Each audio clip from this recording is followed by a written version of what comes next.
Well, welcome back to Coffee Talk, everyone. Welcome back. It is September 9th, 2024, and it is another fine Moonday morning, and the moon is 34% waxing, heading towards another full moon phase. And I hope you're all having a wonderful day. Thank you for being here. See here. For whatever reason, there was a period of time where Facebook was not allowing me to stream to the bakery, but it is letting me do so again. So if you're on Facebook, I am now streaming on that page, back to that page again. I was streaming to my page for a minute because for whatever reason it didn't work, but I tried it again and now it's working. So yeah, catch me if you can. Blink and you'll miss it. Find out where we'll be. So yeah, there you go.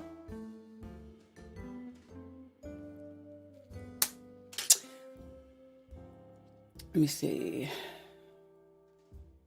Hello Rockfin, hello Rumble, and on YouTube, lots of chatters already. TC Zamman, Mystical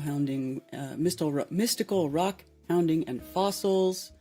Earth First, Space Later, Tony Coriolis, Ian, Effie Nation, Run Boston Bear, Scrotal Xerox, Psyop Within a Psyop, Cheesy Bean 423, Richard B, Jameson Kimbrell, Jeff Rust, Toronosuke Ito, Austin Murphy, Chi-Chi, Andy B, just a little bit. Oh yeah, the buffering. Well, now it's telling me I have excellent condition, but excellent connection. But there for a minute it was saying very poor and it was, oh, see, now it just went to no data.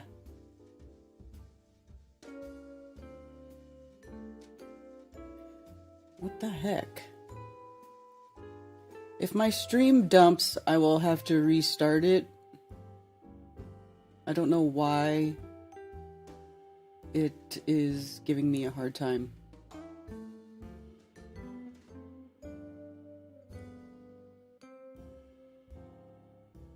I don't know why. But just, if it decides to crap out, I'll change some settings and I'll try to restart it. I don't know, man. Sometimes YouTube just wants to take a big giant dump on my stream. I don't know why. I don't know why. Well, I do know why, but Okay, now it's back to poor and it's going to say you guys are going to experience buffering. Southern Belle. Good to see you. Oh yeah, Valley Parks, yes, I heard you had blew out your knee socket, and I hope you are healing quickly. My condolences to you for your loss of Sir Remington. Yes, thank you, Richard B. Yeah, I didn't stream last week because... the week before that we lost Sir Remington. The dog that I've had for... I had him for 11 years, ever since he was a little puppy.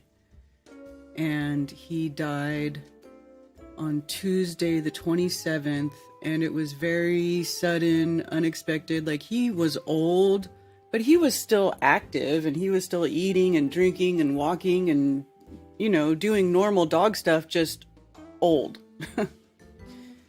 So, he was out on a walk with Ted, and unfortunately, I don't know what happened, if he had a heart attack or a stroke or what happened, but Ted said he was walking, he was just fine.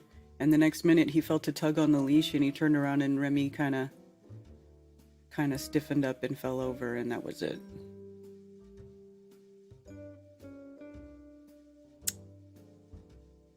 Coffee and quiche. Ooh, quiche is good. I love quiche.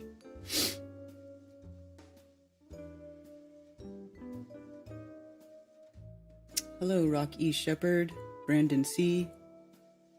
We back? It's back, it's back. Circle of Death, yes. Banana. Now there's a buffer. Hi, Voy. Liz the Iron Maiden. Artiseer. Good to see you. What would be your platform of preference? I don't don't even really care, you know? Like, I'm just over caring. But YouTube is the platform that censors the most. YouTube is the only platform where I have to give a crap about what I say. Like, really, if it were up to me, we would just not be on YouTube at all. We would be on Rumble or Rockfin or, you know, anywhere but YouTube.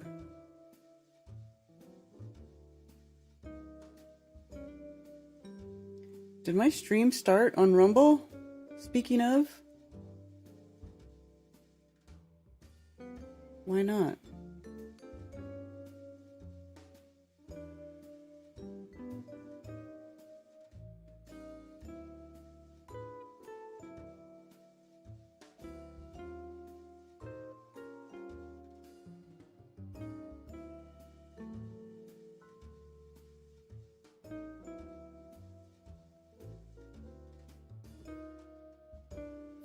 Why didn't my stream start on Rumble?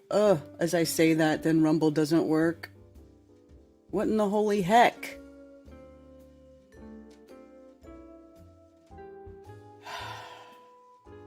What did I do? And now, and what the fuck?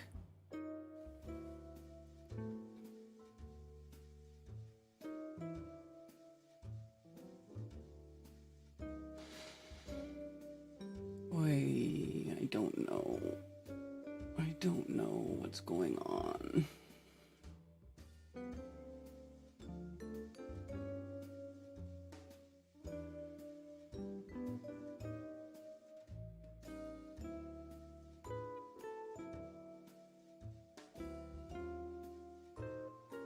I don't know. I don't fucking know, man. I give up.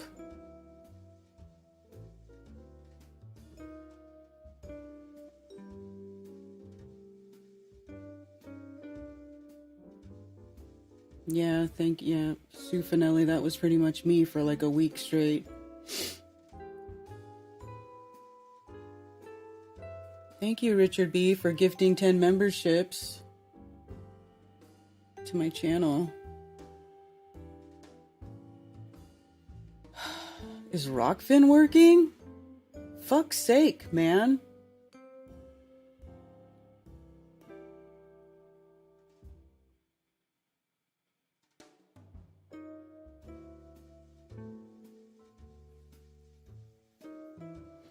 Okay, Rockfin's working. Why not Rumble?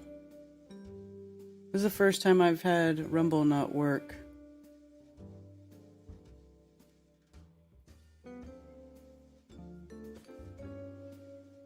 I wonder if I should just stop and restart.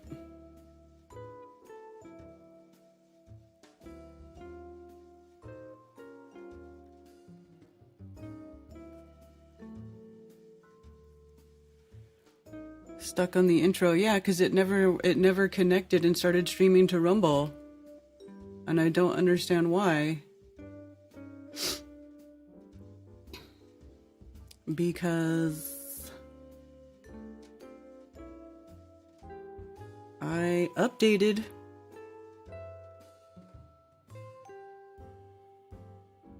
I updated the stream stuff, I thought.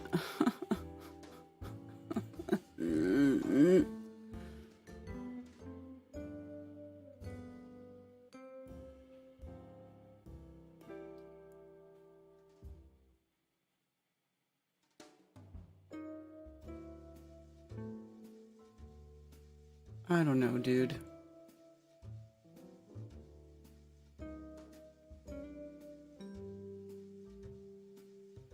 I don't know. Why? Let me see.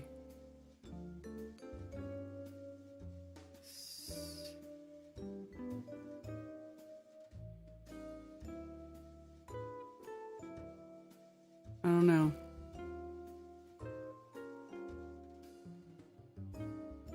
Whatever.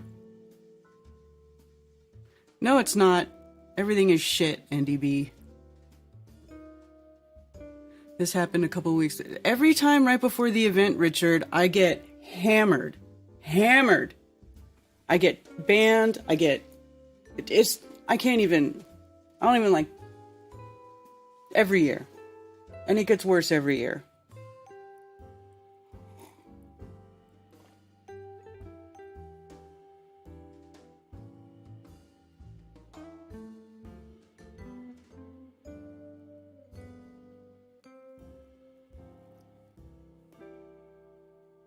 Hey, Realm Walker, why don't you eat a bowl of dick?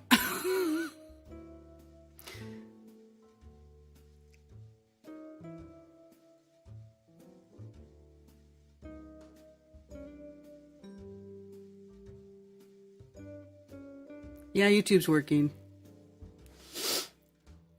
All right. Anyway, whatever.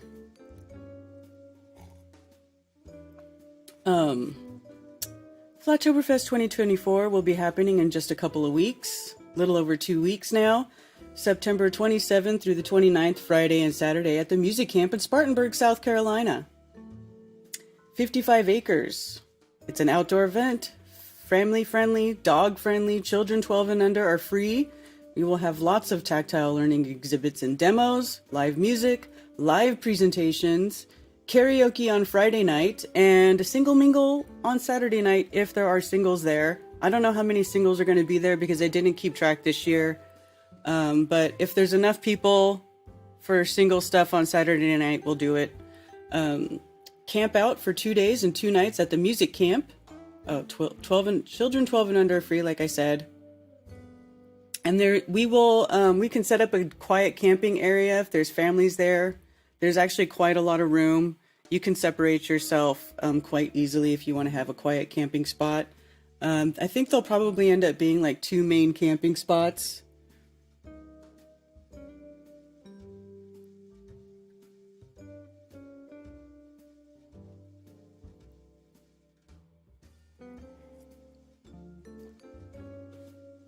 So, yeah. If you're going to camp and you're going to have multiple people sharing a camping campsite, you can use Group Camp for a discount on camping groups. Then there's a little link here for music camp rules. I'm going to be making a map and uploading it, and I'll be sharing it around. I'm also going to have maps of the site printed, so when you guys show up to the venue, when you check in, you'll get a map that tells you where stuff is and like shows you basically the basic layout of the property, because it is 55 acres and you can kind of get turned around a little bit. So you'll have maps, don't worry about that. And what else? Single day tickets will be available at the gate. I get people messaging me about single day tickets. I don't typically sell single day tickets ahead of time online, but you can get it at the gate. Usually for either day. I'm sure you'll be just fine. None of the events have ever like sold out to the point where we could never let anybody in on the day of the event. And I don't think that will happen at this one either. So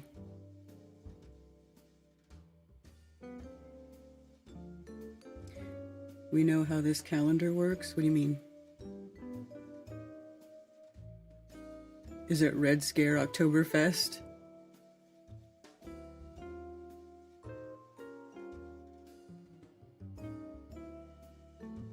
Hi, effed up world.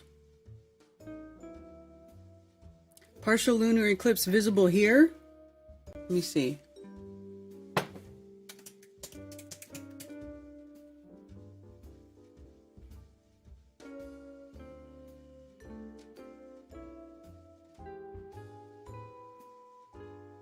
Yeah. Oh. So like just the very edge of it? You're probably not going to see much of that. You'll see like, yeah, you'll just see like a little part of the moon go dark. Because the Penumbra, that, you can't even tell when that's really happening. I think the Penumbra is a psyop.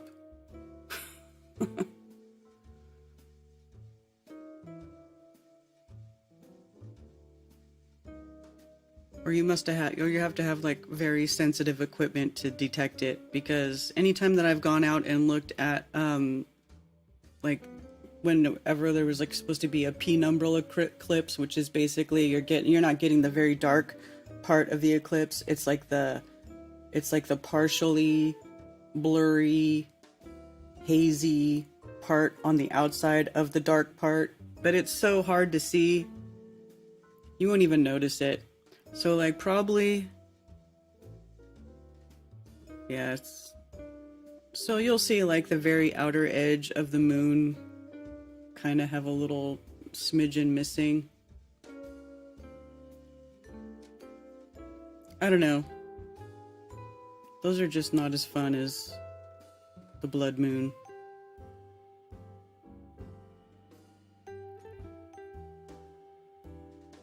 I may do Saturday only. Very vague and happen quite often. Yeah.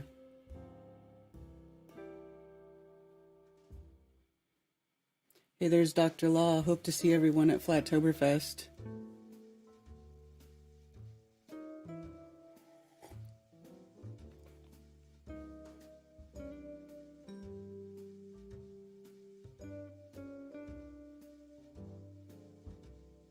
Down under. Down under. Oh.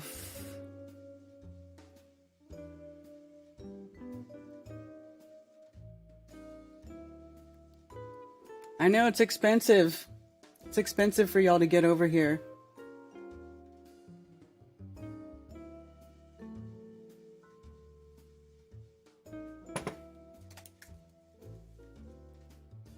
Did you guys see that Elon Musk is set to be the world's first trillionaire, allegedly now? He's definitely trying to take over the world. I'm just saying.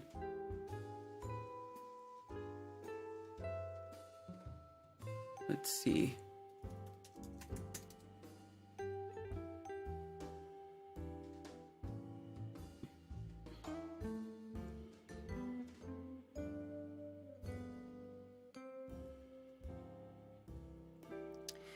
Elon Musk could be the world's first trillionaire in 3 years if Tesla's fluctuating stock plays ball. Oh, so maybe not then, because Tesla is going down, dude.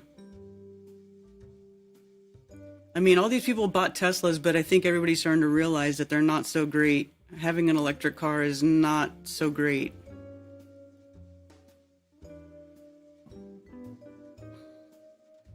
He's a father of at least 11 children.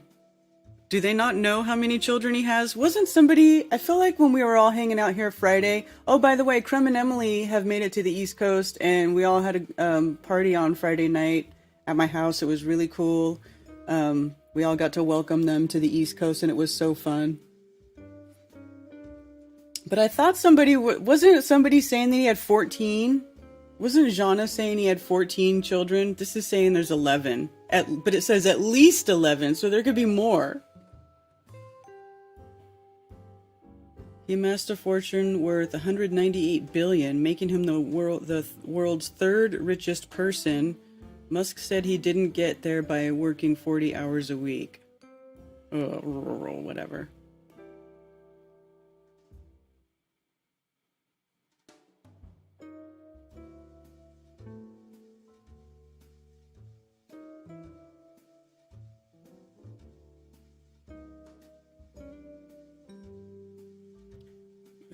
Tesla CEO is currently the world's richest person with a net worth of 237 billion. Okay, but didn't it just say he's the third richest?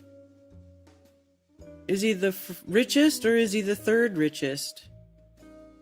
Up here it said he was the third. Am I wrong? Where did I see that? World's third richest person.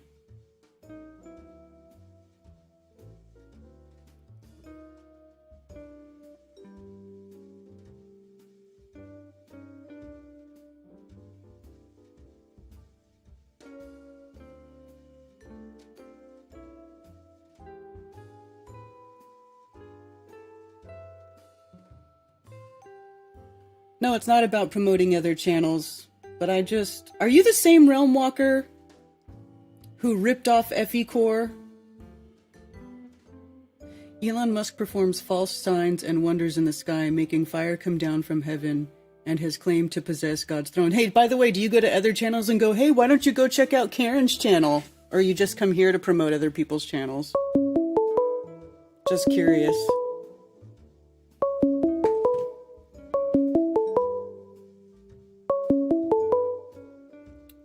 Thank you for calling Coffee Talk.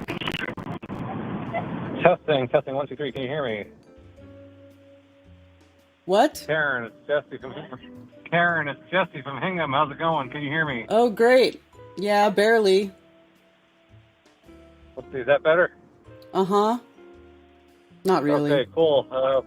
We're southbound on I-35, just crossing the Iowa, heading back from Ontario province. It's nice up there.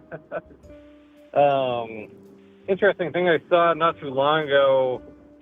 Oh, first off, speaking of eclipses, are you thinking of going to Iceland in 2026?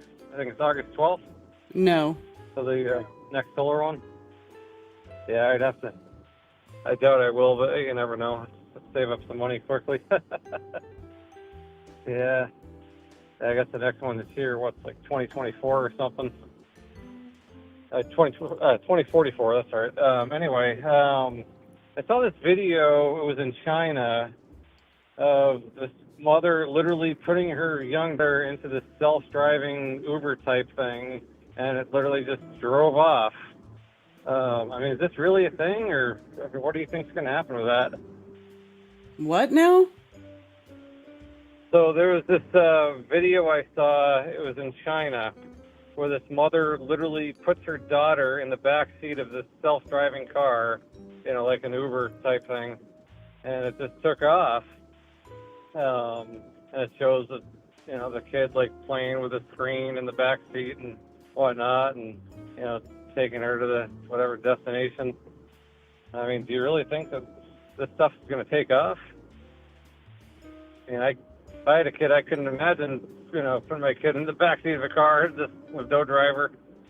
I don't know. There's a lot of things that I wouldn't think people would do, but they do that shit every day. So who knows? Yeah. Yeah, every now and then we see videos of self-driving pizza delivery, and they show up, and yeah, it's crazy. And some argue that, oh, once you do it the first time, you'll think it's so cool, and you'll just keep doing it. I don't know. I wouldn't get like, so who knows? Maybe they had a bunch of crap going on before, and even on the way back, they're like, oh, you drove all the way from Oklahoma to Thunder Bay? It's like, well, why not? But otherwise, yeah, everything's wide open up there. You just said many times before, you'd never know anything happens. So then you're one in every crowd. Anyway. All right, well, let the next caller check in. I just wanted to say hi. It's been a while. Shout out to Zulu One, you, Mark, Patricia Steer, Sue Finelli, Jake and Dan from the band, and so many others. Okay, cool. That's the next time. All right. Why is YouTube making me verify my identity right now? I'm already streaming.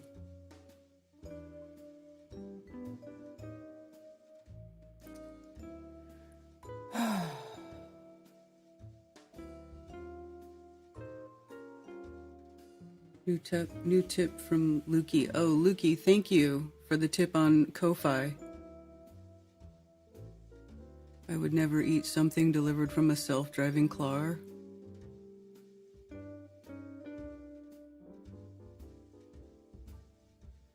Elon Musk performs false signs and wonders in the sky.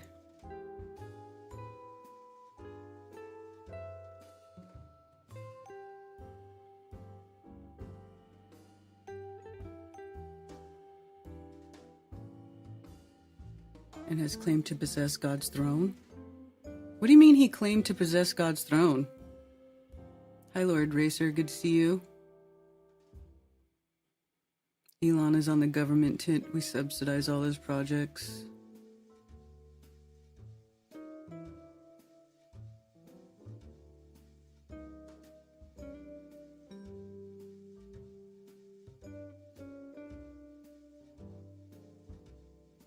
Huh.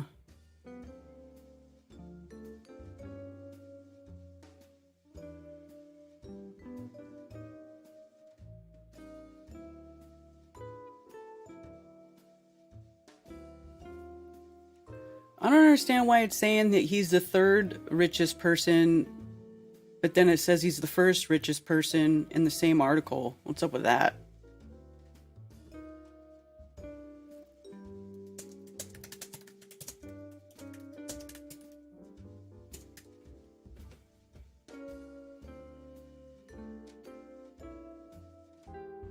Real-time billionaires list. Okay, so Elon Musk is at the top here.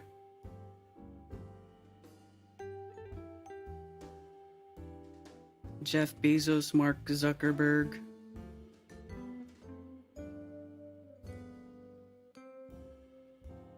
Boy, there's a lot of rich Chinese people.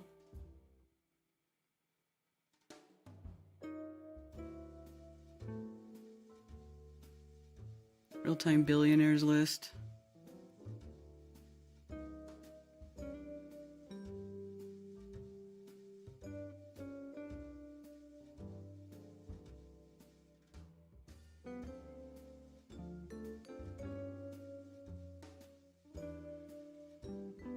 I don't even know who most of these people are. What is that? Okay, well, apparently he's the richest and he's going to become a trillionaire. So he's rich and getting richer. Aren't we happy for Elon? Rumble. I'm sorry, Rumble people, that it didn't work. That's really annoying.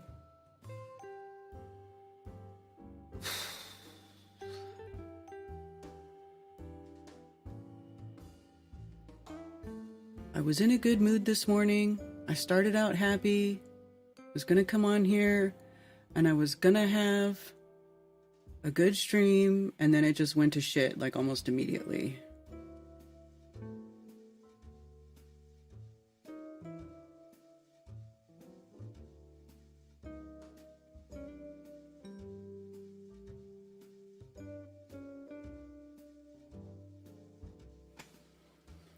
And it's buffering again. Yes, that is the best platform to donate. I really appreciate using Ko-Fi because they don't take as much as, they take hardly anything, where YouTube and everybody else takes 30%. But I am grateful for any and all things. Can't hardly wait till he gets richer. I know.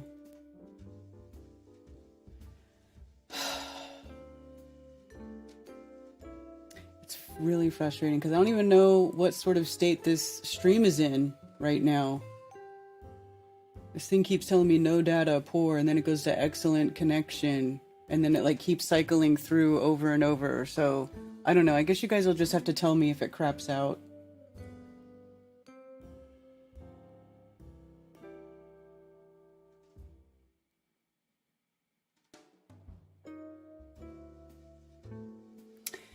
Anyway.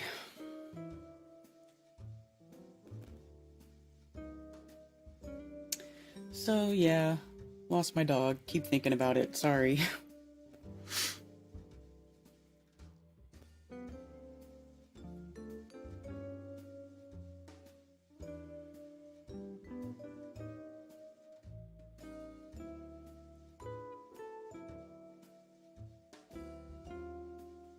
I don't know what I'm doing anymore. Does anybody want to call in?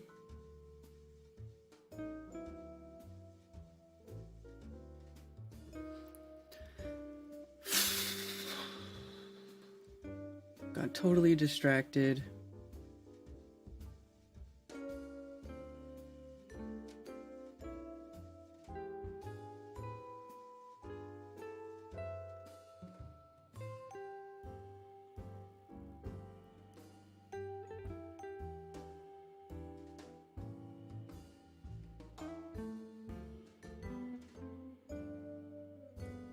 Keeps glitching audio in and out.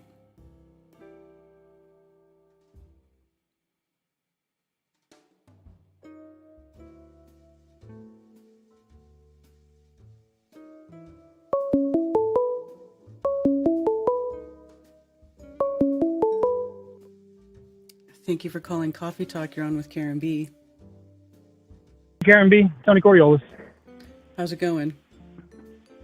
Hey, doing good. I just had a random thought I wanted to hit you with because I mentioned one thing of it, but I'll get to it in just a second. So, like, you know, I watch a lot of YouTube and stuff, and, like, outside of Flat, I'll watch, like, a lot of police videos and stuff, you know. I got a whole bunch of other stuff that I like. But, you know, you watch some of those police videos and, like, oh, someone got away, and then all of a sudden the police know right where they are, you know, type of thing. Like, I figure, yeah, they have cameras all over, but, you know, when I got into my car accident, there was a camera right there at the light, and I had to meet with, like, it took forever for them to claim liability on it, even though the guy ran a red light. And I was like, how, if there's a camera right there, why don't they just pull it? I guess what they say is that they only run it as like a live feed type of thing, and they can only rewind it like 2 minutes back. So if they immediately called to get the tape, they could have gotten it. But so they said that was, you know, something that couldn't be done. But I just think, come on, they're saving it. Why wouldn't they just give it up type of thing? Because then when you see those cop videos, they obviously like use it for themselves to track people down or something. Wouldn't you think? Yeah. Yeah, so I was thinking that, but then I was also remembering back, I mentioned to you this one like drone that they say is like over a bunch of major cities, and it's called the Gorgon Stare, S-T-A-R-E. And like, I was just thinking about that drone. Okay, so if it is up above major cities, like how high up would it maybe have to be where like we don't see it, you know? Like, you know how we can see the ISS like a little bit or whatever, but how high up would the drone be where like, I guess no matter what size it is, you just wouldn't see it up there, or you would always see it. What do you think on that? Well, no, I don't think you would always see it, because even my drone is small, and once my drone gets way up in the air, it's extremely hard to see it. Yeah. Really hard. I mean, but mine's only, you know, even when it's all spread out, it's probably like a little over a foot in circumference, or in diameter. Yeah, and I wonder how big that they say what the megapixels are on the camera that's over the major cities where it captures everything. But yeah, I don't know. I'm just wondering on how high it would be up. And I guess it is just a total question, but something I was thinking of. And then want to hit you with one other thing on Zulu's BST. He had a great docket of coming up next year, right before the snake year. They say Saturn's rings are going to be invisible, or like, what, have you heard of that before or anything? No. Yeah, he said January 25, the rings of Saturn like turn some way where it's like a knife blade, and it's like imperceivable for like a month or something. The rings of Saturn. I thought Saturn always looked the same. 25. What's up? I thought Saturn always looked the same. Always looked like an eyeball. Yeah, it's first time me hearing the rings go away thing, but he did say in that news article or wherever the docket was sourced from, and just so you guys know, we use docket over there. That's a term that's caught on over at BST. That's a great show if anyone has not seen it. But yeah, so the article that he got it from, it says every 29 years, where I remember a different call I asked you about the planet cycles after finding out Jupiter was 12, Saturn's like 29 or 29.5, right? Wait, say that again. Saturn, what's 29.5? Like how the Jupiter cycle is like 12 years to go around, they say. Let me see. I think it is long, but let me check. Yeah, I thought it was like 29.5. Yeah, is what I remember. 29.457. Okay. But yeah, I just found that very interesting, and maybe that's something to be dug in on. I never heard of it. So so Saturn's year is, so it takes 29 years essentially for Saturn to go around once, and only one time for 1 month the rings are invisible and change. Yeah, what the angle. hell?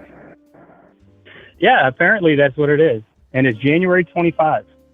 That's weird.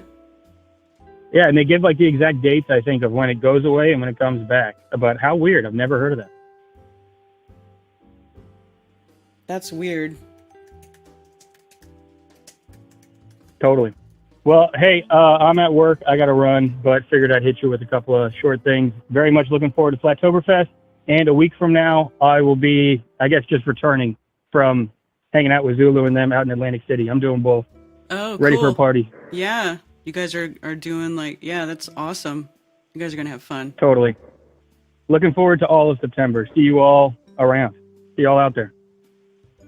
Mm-hmm. All right. Peace out, Karen. All right, later, Tony. In 2025, Later. Saturn's rings will briefly disappear from view due to its alignment with Earth. This happens due to the change in orientation of the rings around Saturn as it orbits the Sun. But, which, I guess that would make sense, but don't you think it should happen more than just for, like, a short time out of how many years? This event, expected to occur in March, is caused by the alignment of Saturn's rings with Earth's line of sight. Saturn, tilted at an angle of 26.73 degrees, takes about 29.4 Earth years to complete one orbit around the Sun. As Saturn moves along its orbit, the orientation of its ring changes relative to Earth. Scientists explain that every 13 to 15 years, the rings align edge on from our perspective, making them appear almost invisible. This rare phenomenon last occurred in 2009. So it happens twice. New NASA research indicates that Saturn's iconic rings are not only younger than previously thought, but also that these rings are actually disappearing at an extremely fast pace. The research found that the rings are draining away toward the planet as a dusty rain of ice particles. Oh shit, you guys. This is the vapor canopy theory that's happening to Saturn. Saturn's rings consist mostly of water ice that ranges in size from microscopic dust to large boulders. Ultraviolet light from the sun and plasma clouds coming from tiny meteoroid strikes charge the icy dust, which then becomes bound to Saturn's magnetic field and pulled into the planet by gravity. This material rains into the planet and begins to disintegrate, Wait a minute. allowing it to react You guys hear what they're saying in chemically this? with the electrically charged part of Saturn's upper atmosphere, the ionosphere. The ions glow in an infrared light as part of this process if the rain is light, but the emissions dim if the rain is heavy. This was observed using instruments attached to the Keck telescope in Hawaii. The rate of disappearance in this ring rain study has allowed scientists to infer that Saturn's rings formed less than 100 million years ago. This means Saturn wasn't born this way, as the planet is known to be over 4 billion years old. Oh god. And when the rain data is combined with observations made by the Voyager 1 and 2 missions, scientists from NASA Goddard are able to estimate that the rings will be gone in 300 million years. So if this rain doesn't go away, Saturn will be ringless another day. Oh god, how stupid. Ugh. But it's funny because, so they're saying Saturn's rings are ice crystals, right? And the ice crystals are starting to rain down on Saturn. That's the vapor canopy.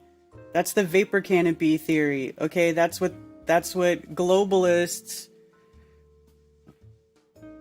refer to as the vapor canopy theory. They say that Earth at one time had rings around its, around it, just like Saturn, ice rings, right? And then the ice rings fell down to Earth and created a vapor canopy.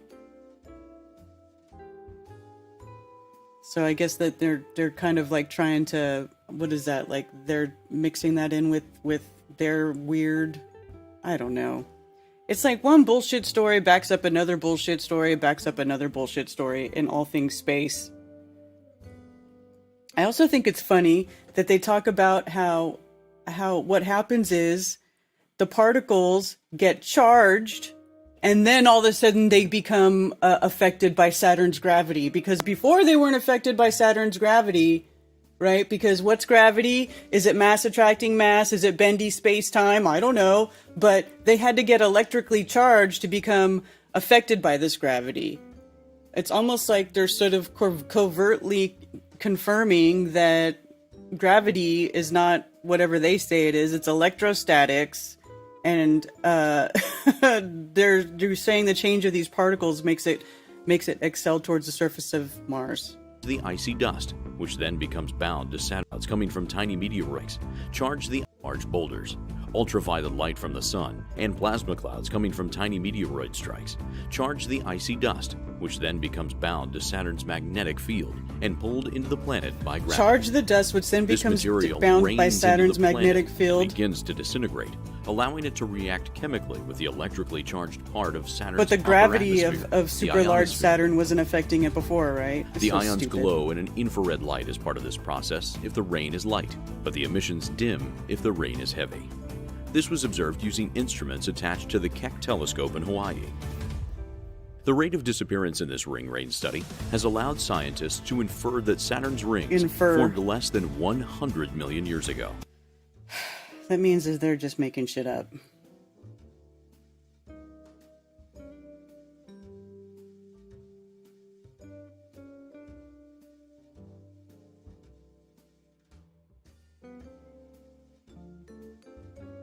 Interesting, Tony.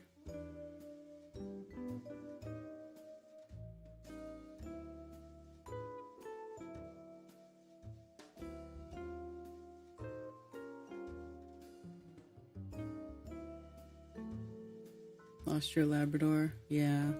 Dude, it's tough. Oh, nobody knows. I'm sorry. You were forced to have yours killed? Why? What happened? Oh my gosh.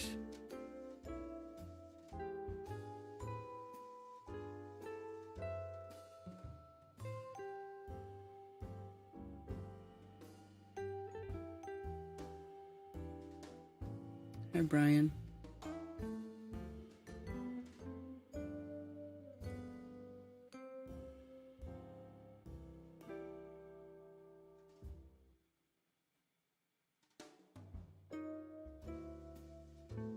Planets are wandering stars, yeah.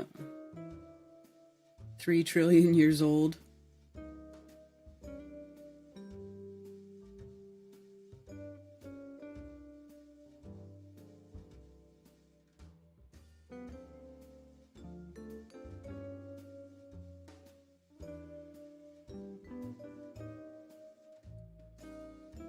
Yeah, it's ridiculous.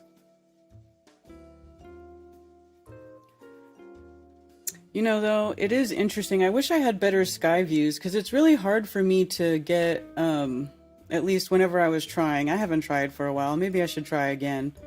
It was hard for me to get to put the camera on Saturn from where I am for whatever reason. I have always had a hard time finding Saturn.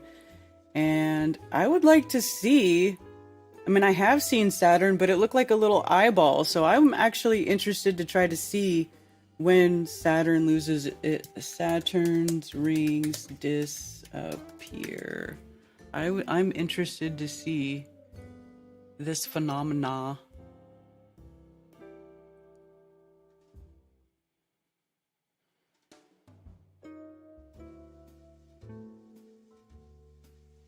So when's it supposed to happen exactly?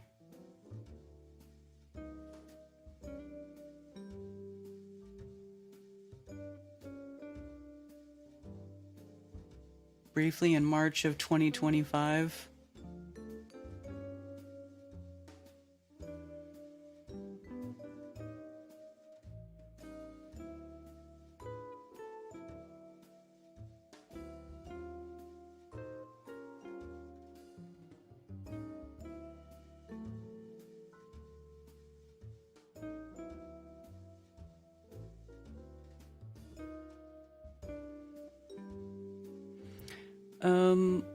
Thankfully, this isn't a permanent change. It's a fleeting cosmic event that recurs every 29 and a half years, which is how long it takes Saturn to orbit the Sun. After March 2025, Saturn's axial tilt will bring the rings back into view, then vanish again in November of 2025.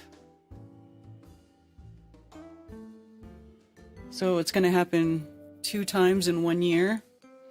Saturn's axial tilt, which is the angle of axis leans compared to its orbit around the Sun, is 27 degrees. As Saturn moves during its 29 and a half year orbit around the Sun, this tilt means different parts of its rings and moons get sunlight at different angles, changing how they look. So the rings are not really disappearing, but rather playing a celestial game of hide and seek.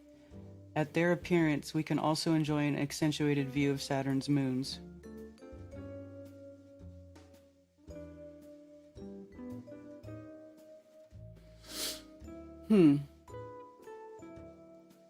So it's supposed to happen in March and in November.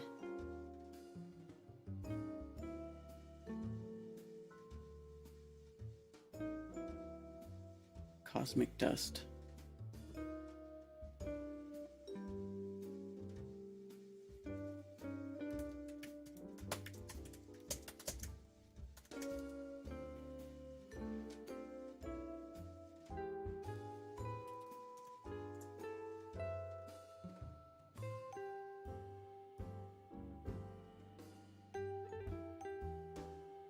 That's kind of what Saturn looked like when I seen it.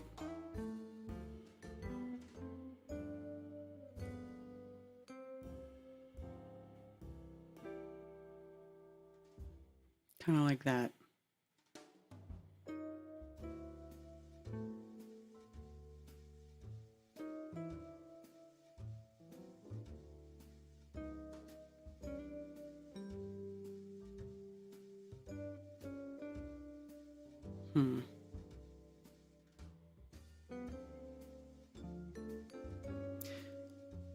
Right there. That's what I saw when I looked at Saturn before. Like it literally looks like an eyeball.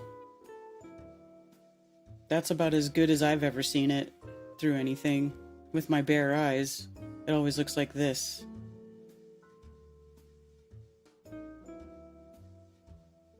So, that is interesting. I'd like to try to get Saturn before the rings disappear and see if I can catch it both ways. That would be interesting.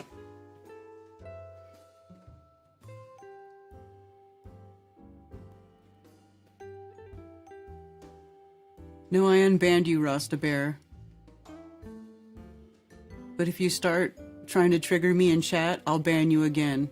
Because I just don't need that. I don't need that crap right now. I don't have the patience for it, and I'm not going to put up with it. I'm sorry. I'm sorry. I know I've been a real asshole lately. I know this. It's because I'm bitter and I'm upset about things that have been going on, and I can't hide my feelings. I wear my heart on my sleeve. I care too much. I get frustrated with stuff. And, you know, I don't know what else to say.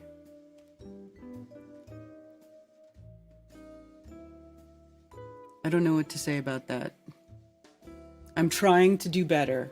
I'm trying to do better. I really am.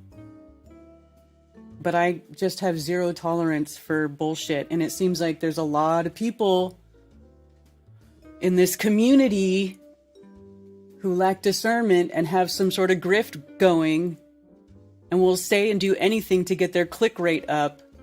And I just, yeah, it makes me want to vomit.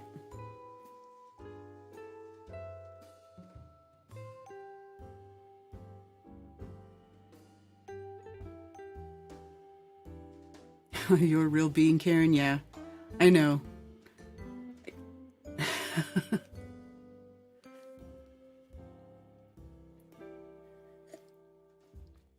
I feel though like it's kind of my fault though, because people will come here and they say stuff they know is going to trigger me, and I let it happen. I know. I know what happens.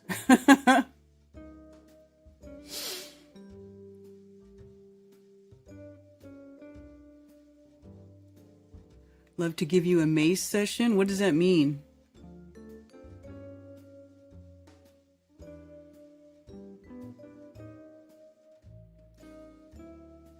Remove my triggers? Is that a good thing though? I mean, maybe, because to me, it's like, I feel like people should stand for something. If you're going to stand for truth, then you should, you know, have a line and have a standard where if things are going to be shared as truth, they should meet a certain level of standard as far as, you know, evidence or whatever. But when people just make stuff up and then you've got a whole group of people who are being misled by somebody's fantasy stories. Like, that's not okay. So, I don't want to be, I really don't want to be that person, but at the same time, if you don't stand for something, you can fall for anything. And I see a whole lot of people falling for just about anything. So,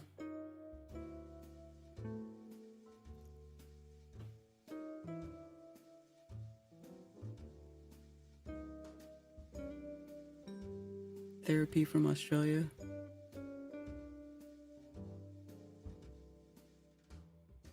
Legalize freedom. Yeah, Spartanburg. Yeah.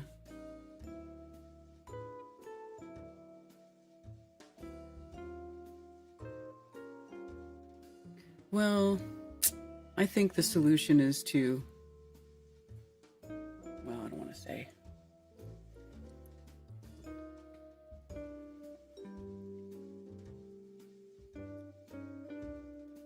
Yes, stops at the door. Proving all Karens are not Karens. I don't know about that. I don't know about that.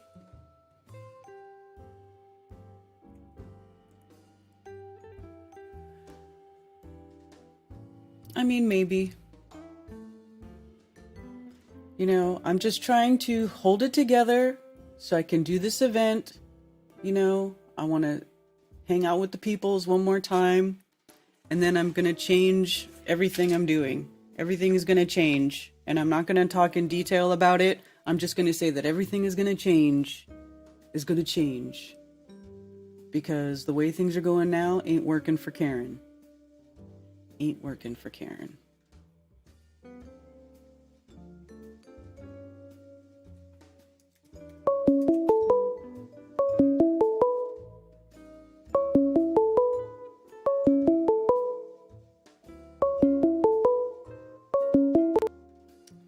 Thank you for calling Coffee Talk. You're on with Karen B.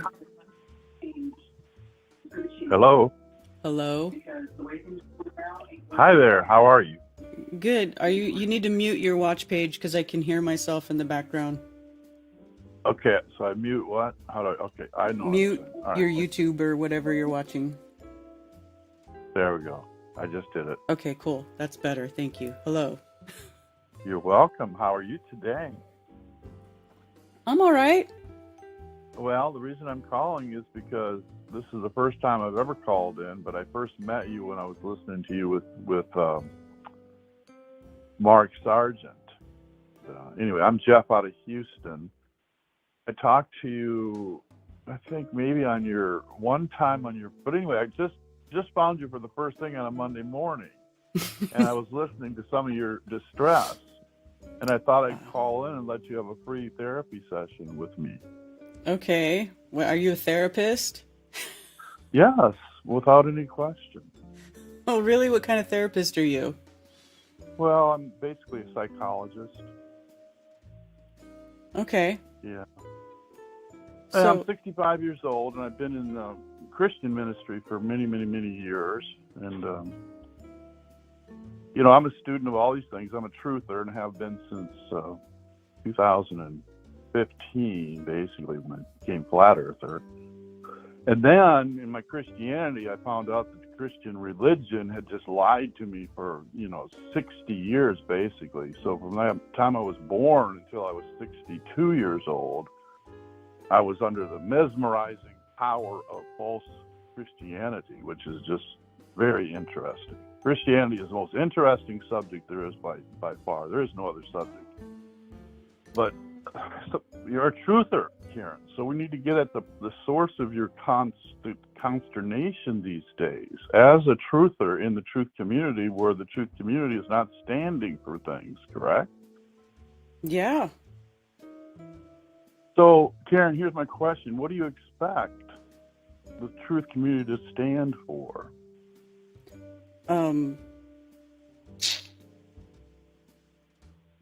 Truth. There you go.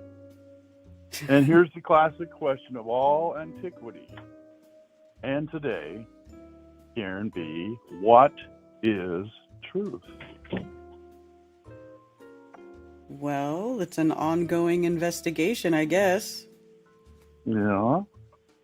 But here's the thing. What's really getting to me is these people who okay, they just assume that everything that is mainstream now is a lie, and they opt for things that are opposite of mainstream, whether they have any validity to them or not, whether they actually work in reality or not. It's like the default has become to just push anything that is actually opposite of what mainstream says about just about everything, rather than breaking it down and trying to make sense of stuff in a methodical manner. They just throw everything out, and now everything mainstream is a lie, and we're just going to make up our own stories, and everybody just goes along with it.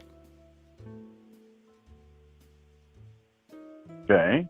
So you're chafing at the gullibility of the truth community, or at least many who have made themselves known, if they're trolls or whatever. But you're chafing at that gullibility. Well, here's a question for you, Karen. Mm-hmm. Have you learned right now have you learned by this point in your life that people are gullible? Yes. Therefore, your reaction to it is the real problem. I'm sure it is, but what do I do? Is just the only thing I can do is just not look at it anymore or turn my head, because when I watch it happen, it drives me insane. Yeah, you're exasperated at all the bullshit. Yes. And I'm with you, sister girl, and but here it is. And I think I listened to you one time, or maybe you still do. Do you still do your Bible study with that fella? Yes. Yeah, I listened to you one time there, and that was good. And that's a good thing, because you're just reading through one of the most amazing documents that have ever been gifted to mankind. Is that document we call the Holy Bible. Mm-hmm. But be it known to everybody, the Holy Bible is one revelation of God. There's revelation of God in nature. There's revelation of God in our experience. There's revelation of God in science. There's revelation of God in the White House, whether it's Kamala or whether it's Donald. There's going to be revelation of God in the activities of the political machinations of the world. You got to keep your eyes open and your heart open and all that. So you get exasperated at all the nonsense, all the people and the trivialness. You're like Martha, my dear Karen B. You're like Martha. Who's You're Martha? cumbered about with much serving, and you are exasperated in the matter. So do like Mary, right? Sit at the feet of Jesus, and he is the idyllic man. He is the ideal man. He is the perfect man. He is the very image of the Son of God. He is who we are going to be in the resurrection. You'll be as perfect as Jesus when you live again. But for now, you just got to look to him and let all the BS, that's my little statement of counseling. Just let all the BS flow past you, and then you'll be ambivalent to it all. I'm trying. Well, you're doing good. Everybody likes you, Karen B, so you're doing good. Well, not everybody, apparently. No, not everybody likes me. Not everybody likes me. Well, when I came in this morning, this is the first time I found you on a Monday morning, because like I said, I can't get up in the morning on a Monday. I'm infirmed, I'm old, doesn't happen. But this time, I just happened to be on, and this other guy was watching. I said, Karen B, I said, I think she's Monday mornings. And I go, okay. And then I, just talked to YouTube and said, Karen B, something. And sure enough, here you are. So I'm very glad to see you this morning. I'm going to try to tune in again sometime. Do you have any question for me, or for me? Do you have any question? I am a sage. I'm just being silly, but I've studied so much stuff, and as I said, being a Christian work since I was 20, 45 years of that nonsense, and I mean that with all contempt against the system of religion. So if you have a question about just whatever you might have a question about that you've been pondering, my wife will say to you, my husband has answers about everything. Oh, damn. Now, whether he's right, whether he's right or not. She would just say, you'll have to listen to Jeff and take it for what it's worth. But so no questions. You got no questions for me. I can't. I honestly can't think of one. Maybe I might think of one when you hang up. That's usually how it goes. But I can't. Honestly, I don't know right now. They're very good, very, very good. Well, I'm going to continue to listen this morning, and nice to hear your voice. Okay. Well, thank you for calling. All right. Bye-bye now. Bye. Bye-bye.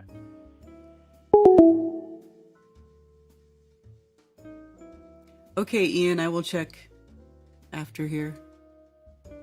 Your Rasta Bear says, I'm so happy to be in band. I think it has cured my depression. Shut up.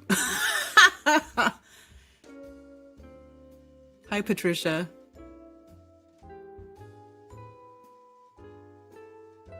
Hey, Conspiracy Music Guru.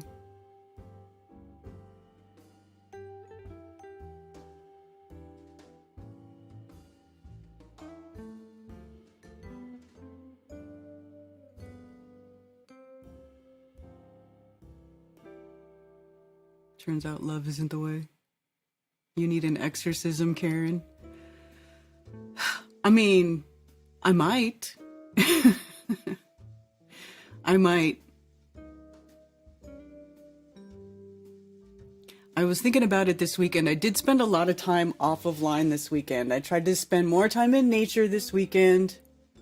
You know, I spent a lot of time outside, in the woods, building fires with Ted, hanging out with chickens, hanging out with cats, and it was awesome.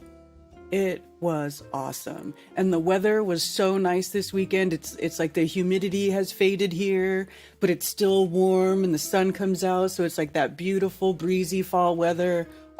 It was really good. I will say, I had a very good weekend. On the Septuagint and the Greek would be fascinating instead of Hebrew. Ever thought about that? Well, no, because I don't think Jack and I don't speak Greek. I don't know about that. I'll tell you what I am kind of interested in, though. I'm kind of interested in reading the Quran, too. Like, I want to finish reading the Bible, and then I want to read the Quran. Resentment prayer. Yahweh God, help me navigate through my day without causing harm to others. Remove my defects of character so that I can be useful to others and follow your path of love.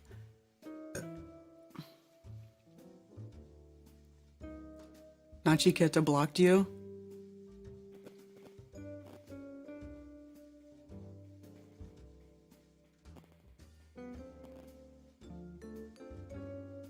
What does that mean? Karen needs a jacuzzi full of goldfish and a waterproof buzz toy. You're a pervert.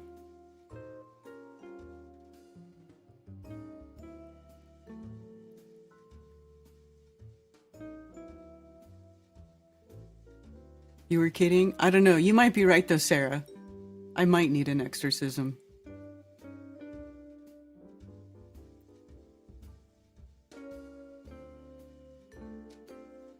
Been some interesting energy challenges out there lately, or I'm feeling that way. Sarah, that's exactly how I've been feeling for like months, I feel like. For like months. Months. It's weird. It's weird. And there's something going on. There's some weird fuckery going on, and I don't know what it is. I couldn't outline it to you right now. But I just feel like there's some serious fuckery going on.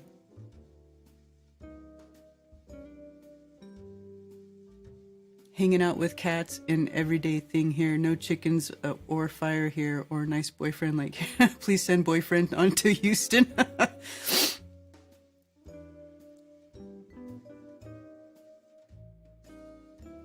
Yeah.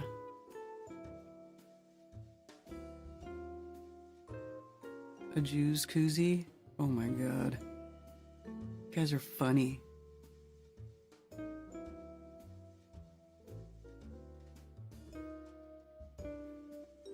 Posty clips. You know what, Sarah? That is it, huh? Posty clips. Let's trying so hard to find the spark of life. I still have your crystal grid up, Cammy. Dig holes, yeah. Why is she single? That's a good question.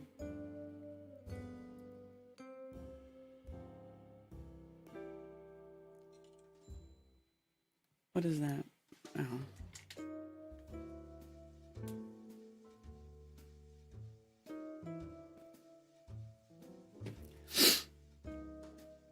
Pre-convid type vibes.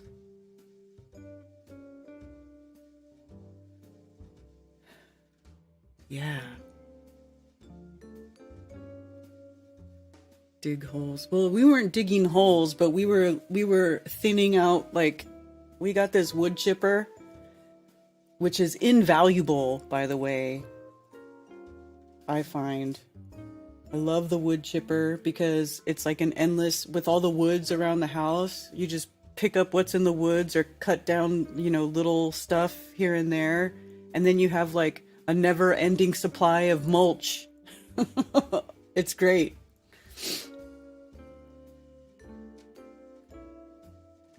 Patricia says, don't wish to be single, just haven't met the one. Lots of amazing people surround you, Karen. I will say, you're right, Sarah. I'm very fortunate to have the friends that I have around here because they're keeping me going, man. They are keeping me going. You're going to build an Earthship style hobbit hole?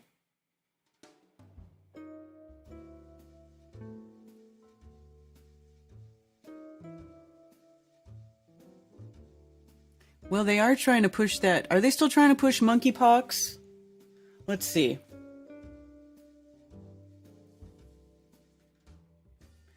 Are they still doing monkeypox fear porn? No. News. Monkeypox enters India 39 minutes ago. No immediate risk to the public. Somebody made monkeypox into a crypto.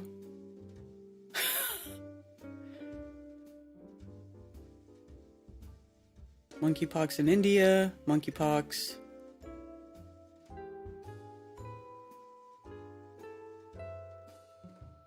Chinese monkeypox vaccine gets green light for clinical trials. Actually, you know what's a good place to go look for this stuff is to go over here to X and then type WEF or WHO. Let's do that.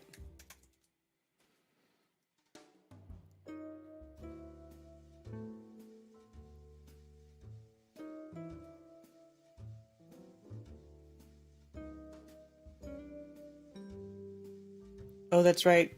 Did you guys hear there's polio? They halted bombing Gaza enough so that they could they care so much about the health of these Gazan children. They stopped bombing them long enough that they could go in and give them the polio vaccination. Has concluded, the polio vaccination campaign in South Gaza has concluded with over 446,000 children being vaccinated since the start of the campaign on the 1st of September.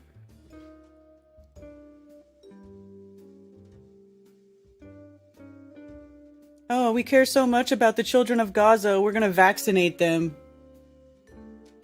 Don't, let's not call a ceasefire. Let's not stop bombing them and blowing their heads off. We'll just stop for a little while, give them this vaccine, and we'll go right back to business.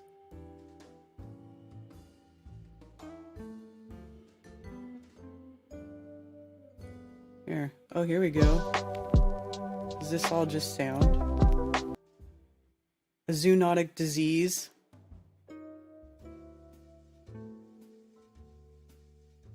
How come all these diseases come from Africa?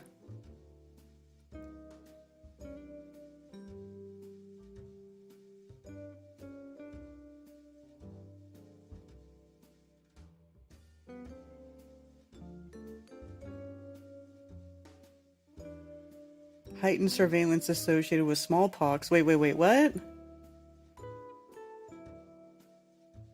The heightened surveillance associated with the smallpox eradication program uncovered the existence of human mpox.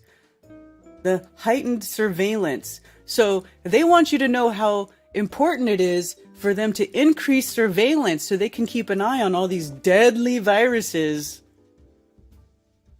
What a joke. This is why it's really, really important to keep questioning the whole virus narrative. Now, I don't have all the answers, and I will admit that there are some questionable things as far as like germ theory versus terrain theory. There's certain things that seem to spread. But how? What is it? Is it, I have questions about a few things. Now, I certainly don't agree I don't believe that all the things that they say are contagious are actually contagious, but I do have questions about certain things, like West Nile, I want to know about, because West Nile virus is a big thing for horses, right? It doesn't really make humans sick, but people's horses can get really ill and die from it, and they vaccinate horses for West Nile, but they don't vaccinate humans for West Nile. So what's going on there? Makes me wonder.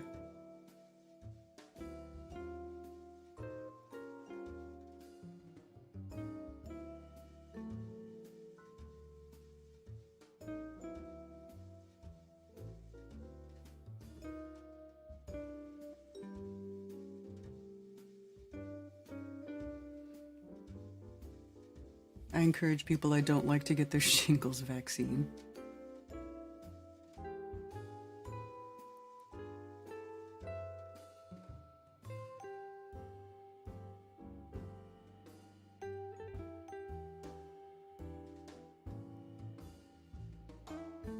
If I was 5 years younger.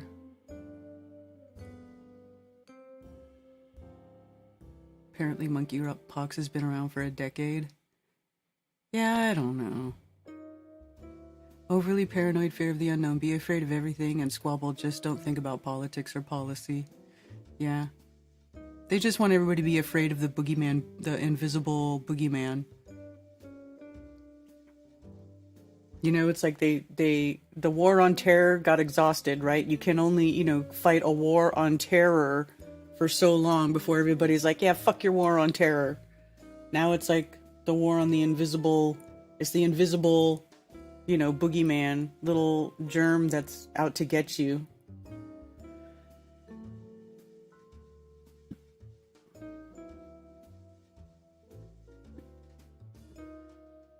Yes, they are still doing monkey gaypox with a vax. Have you seen Witsit's monkeypox stream? No, I did not.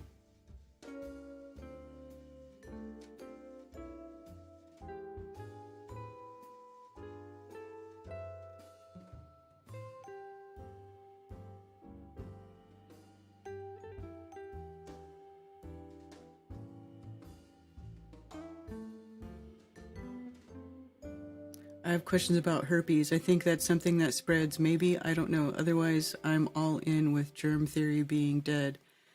Yeah. Isn't herpes... Yeah. Herpes is like... Isn't that like mouth sores? Isn't that a form of herpes?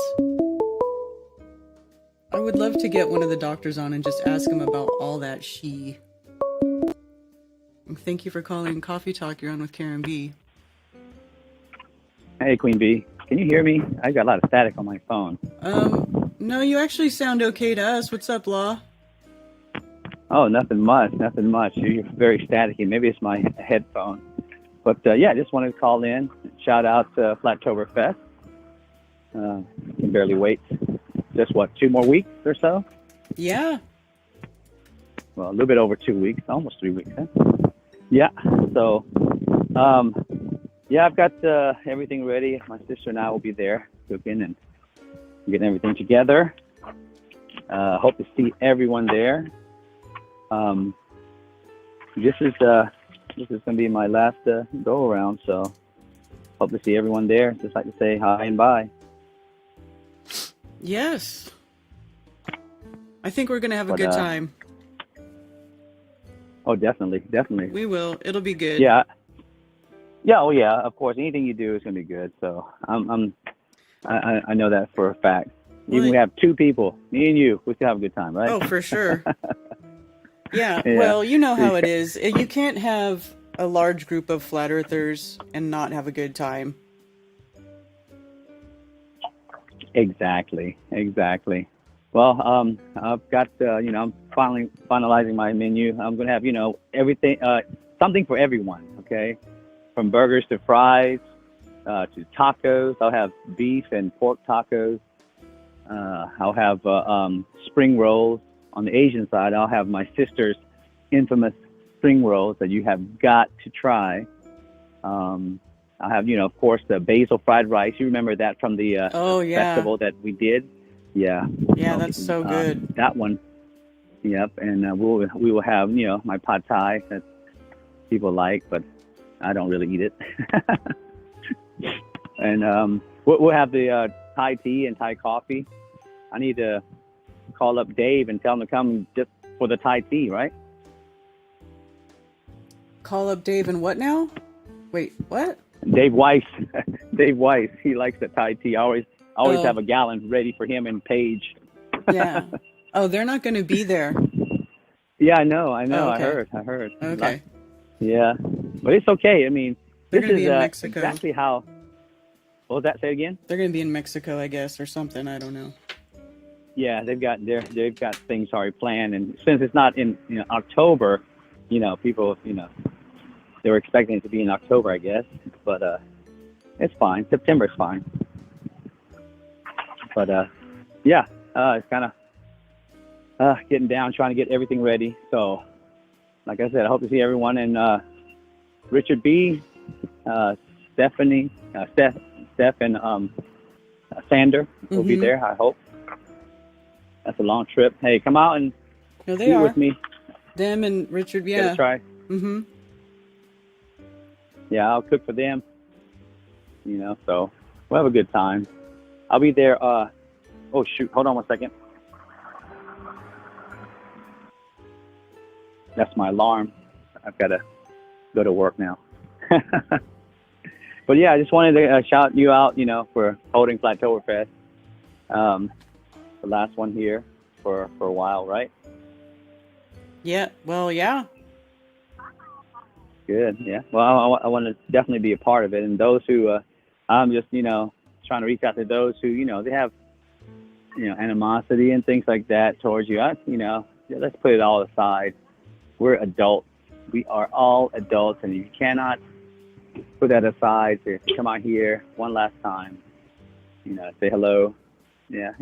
Well, I'm I just want indifferent to say at goodbye this to him point. right now. I'm indifferent at this point, Yeah. Whatever happens, I get happens. it. Right. I mean, I get it. But, if those, for those who have animosity towards anyone here, that's fine. And if you don't come out, I just want to say it's been great, meeting all of, people who have, of course, been divided from us. And it was a blast. I appreciated your company. I just want to say goodbye. I probably won't see you guys again ever. And most of the people here in the chat, I'm gonna dip away after this event. So come out and say hello and goodbye for one last time. One long weekend. All right. And shout out to Spicy Sarah. Sarah, I'm gonna try to come up there. One of these days, I got to drop off some equipment at my brother's house. So, we'll meet up. Or I think did Sarah move yet? Yeah, Sarah and Griff, they moved into their house. They bought a house, and they have moved in. Oh, where are they at now? They're still in pretty close to the same area. They're just a few minutes from Cammie's house. They're like in that same area. Poungtana, Poungthana. Oh, they're near Cammie now. Yeah. UNG. Yeah, they're like less than 10 minutes from Cammie's house, so they're basically in that same area.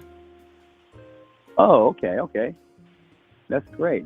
Yeah. I didn't know that. That's awesome. Okay, so I will see them. Mm-hmm.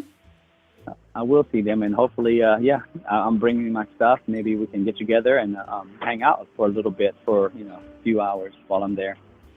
Yeah. Definitely. Right, so I'm definitely looking forward to it. I'm pretty sure I've got this weekend off, Friday through Sunday. But I won't be staying on site, but I will be there all day and night, Mm-hmm. and come back in the morning. Just want to see everyone one last time. Okay.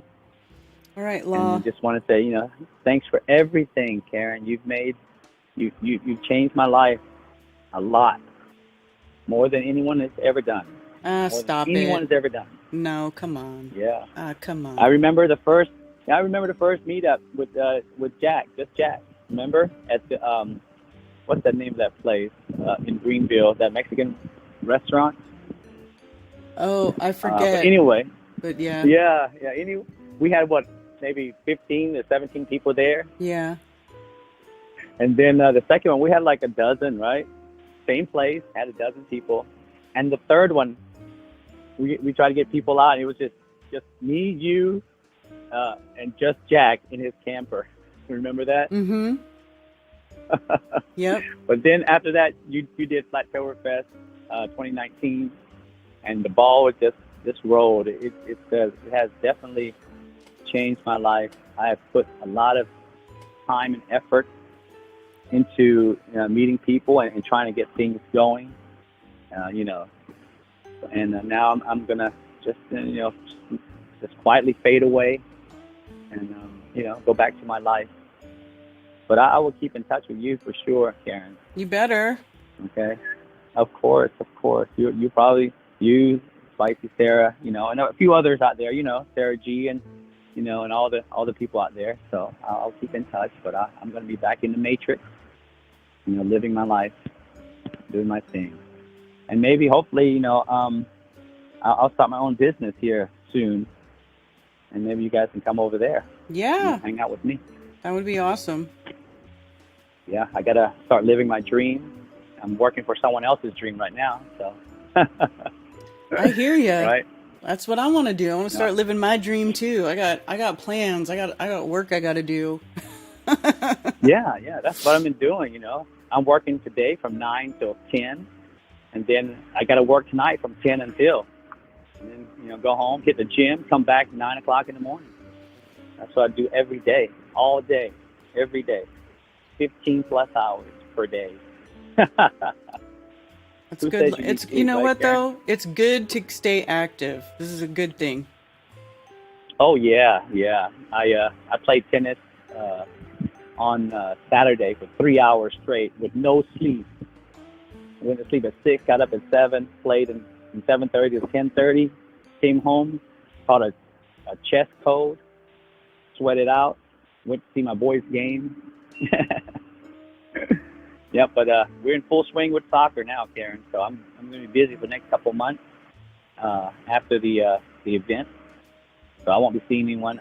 Probably in December, New Year's.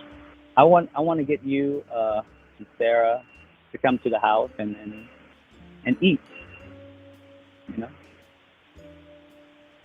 All right. Okay, so I'll invite you guys over. I'll take a day off and we'll hang out in my house. Okay? All right, sounds good. Yeah, to everyone in chat, much love. Don't think I'm ignoring you in the chat. I'm working all the time now. And I hope and I wish that everyone can make it to Flatoberfest. I'd like to see you one last time. Mm-hmm. Just talk to people how about how much they've changed my life, and and it's been a blessing to have met everyone. Okay. Yeah. All right. So, all right. Thanks, Laura. Much love, Karen. I'll talk to you soon. All right. See you soon. Later, everyone. All right, Queen Bee. Bye. Bye.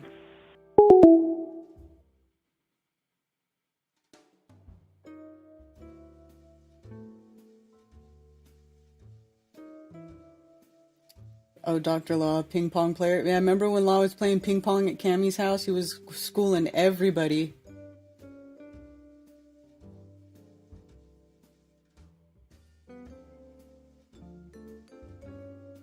And karate. Brian does not know karate, Rasta Bear. Come on. You know he's a big time shit talker.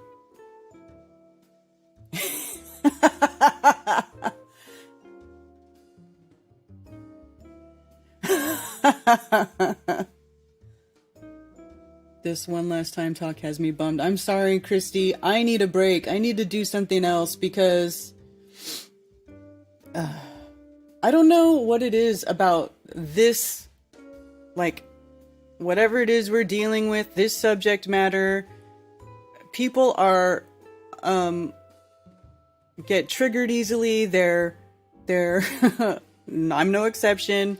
A lot of people have convinced themselves of a lot of ridiculous things, and then they expect, well, I feel like I'm expected to like feed into that or foster that or go along with that. And I just can't do it. And, and if that's where everybody wants to go, then let them go there, but they're going to go there without me.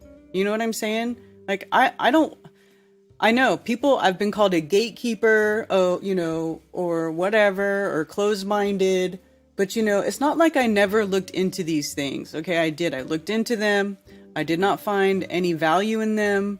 I was able to debunk a lot of this stuff and still can pretty easily, except people go, oh, well, you just believe the mainstream. Well, it's not just about believing the mainstream. It's not like absolutely everything down to the little minutia cannot be a lie. Otherwise, I mean, nothing would work properly. Everything would be a disheveled mess. Like, there are known things in this realm, and there are things that are not they're not conspiracies, okay?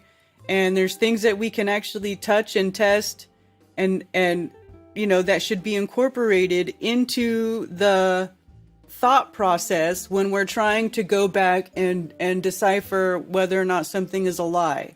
I don't know if I'm even saying that right, but my whole point is you can't just table swipe everything. And that's what I feel like is happening, is people are just table swiping everything, right? And saying that everything is a lie. And then they're just making up new stories based on pictures and ideas that they put together in their head. Oh, this looks like that, looks like this, went with this, and this happened.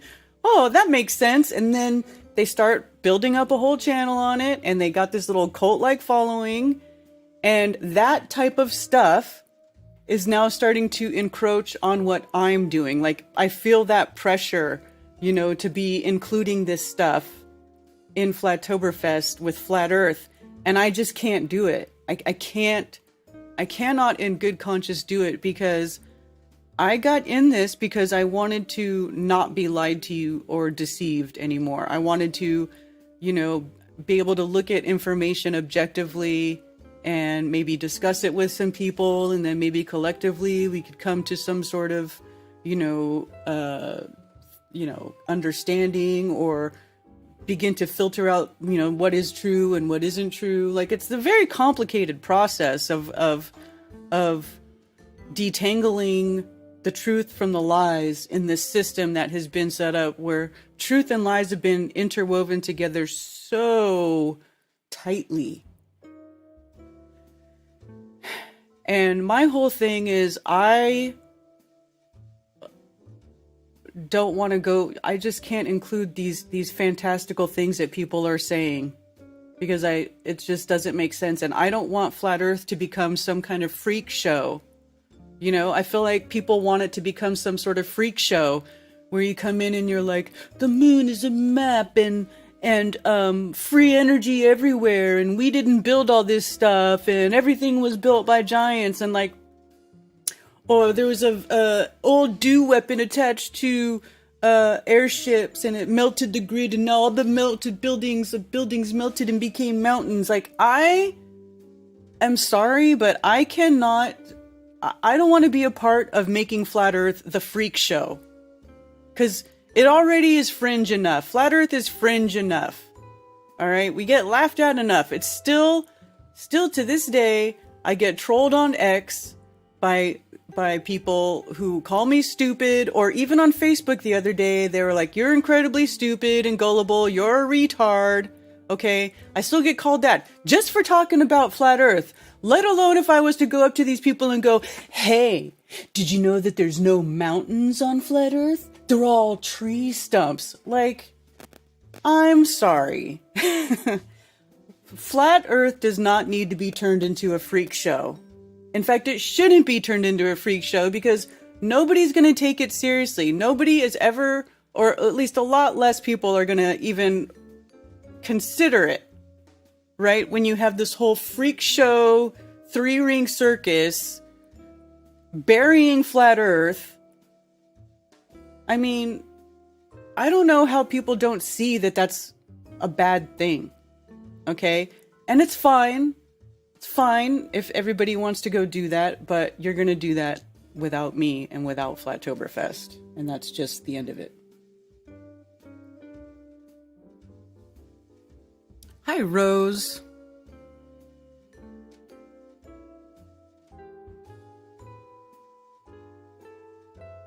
Lord Racer says, I'm my own leader. I don't need anyone to follow. Good for you. But you know what? Most people like to follow. They want to be part of a group. They want to be led. I've really realized that people like that. They like that. They want to go with the flow.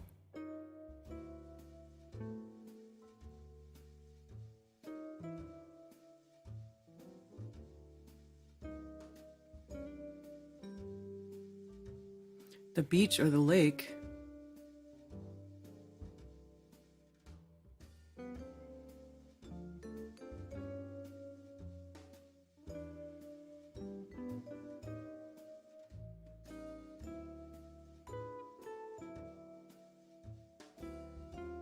The only great reset I believe in is the Great Flood. I would agree with you. I don't think anybody can reset the realm except for the creator of the realm.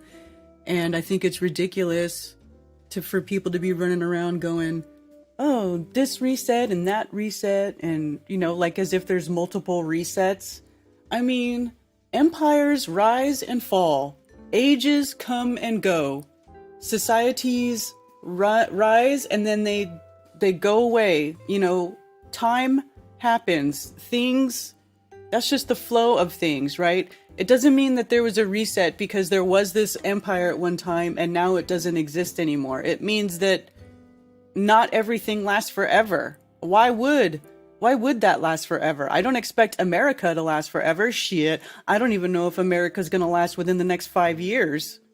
You know? I mean, look at the time of us growing up. We've seen, if you pay attention, from anybody who's as old as me, I'm 47. Okay. I'm old. So since the time that I was in school, maps and countries have changed. The names of places have changed. The Berlin Wall came down. You know, that happens. Does it mean that there was a reset? Like in the future, is somebody going to be like, oh, somebody reset Germany? You know what I mean? It's just the flow of things. Things change over time, sometimes more drastically than others, but that's the nature of humans and human civilization and the world. Like, there's cycles. Everything is cyclical. So why wouldn't it just be like that age is gone and then something else arose from it? It doesn't have to be a hard reset. It doesn't mean that there was some evil, you know, controller pushing buttons or zapping places with a dew weapon coming from an airship. Like, it's just so, it's really silly. People are just getting crazy silly with shit.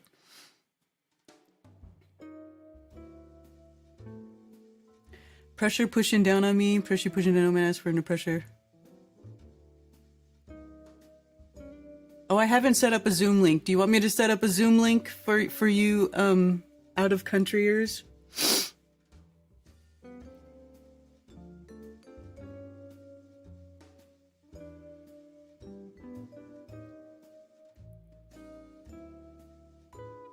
The flood sounds legit.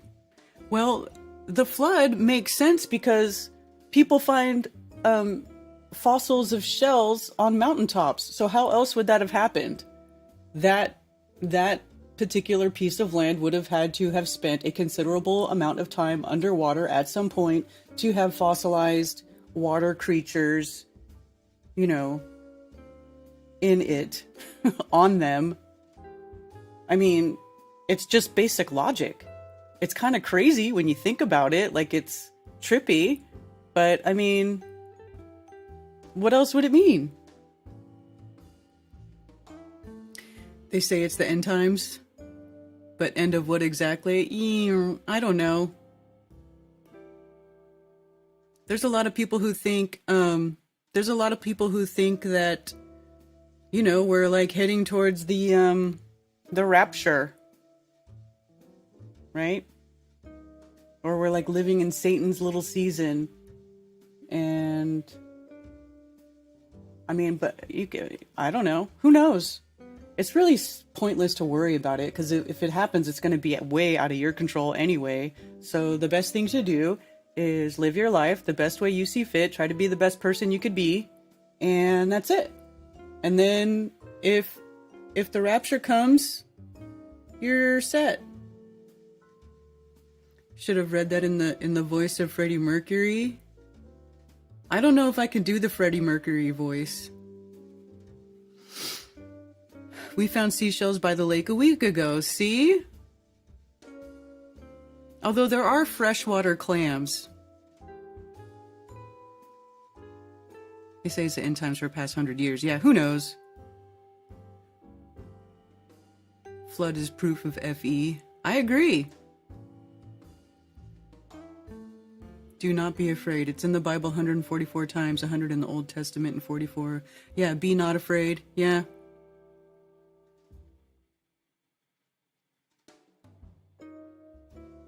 Yes, multiple cultures have stories of the flood. So people that are into the Bible shouldn't worry about it. Most of them aren't. Right? We're all gonna die. We are all gonna die. Nobody gets out of here alive.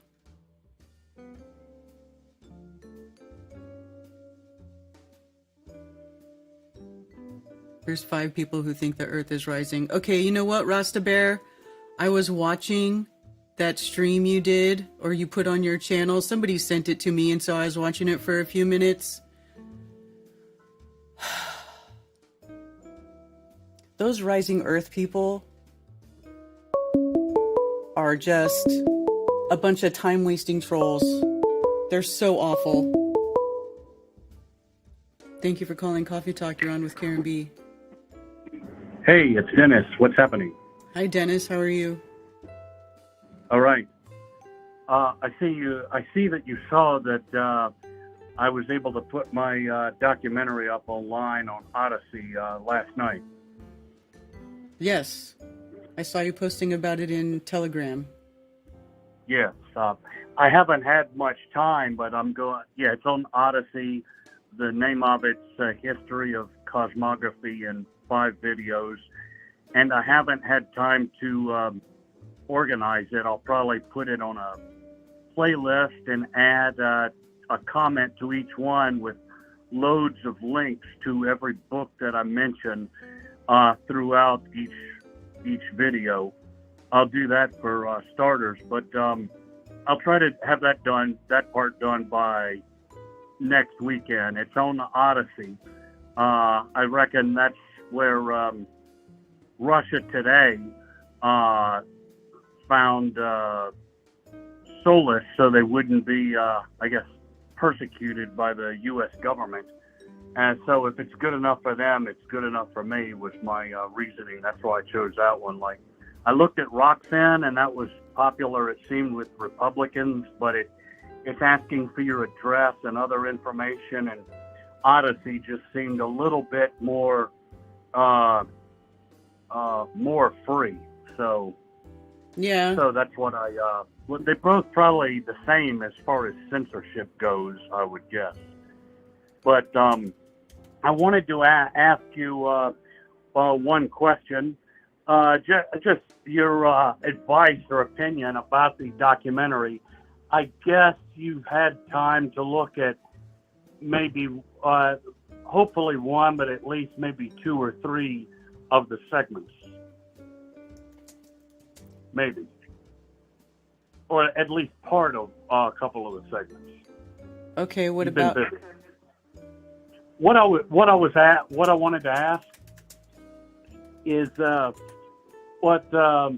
I'm going to do a remake of it. I'm going to re-record it next year. I think we talked about this some because I want it to be smoother. It's going to have the same basic structure, but I pause a lot because I had bullet points on my notes, and that's because I didn't have time before I did it. I preferred to take time to make a bunch of versions of the notes, a first, second, third, fourth, fifth draft, where I get it all down to word, where I read just verbatim right off the paper, where it's streamlined to perfection, word for word, and I just speak it smoothly.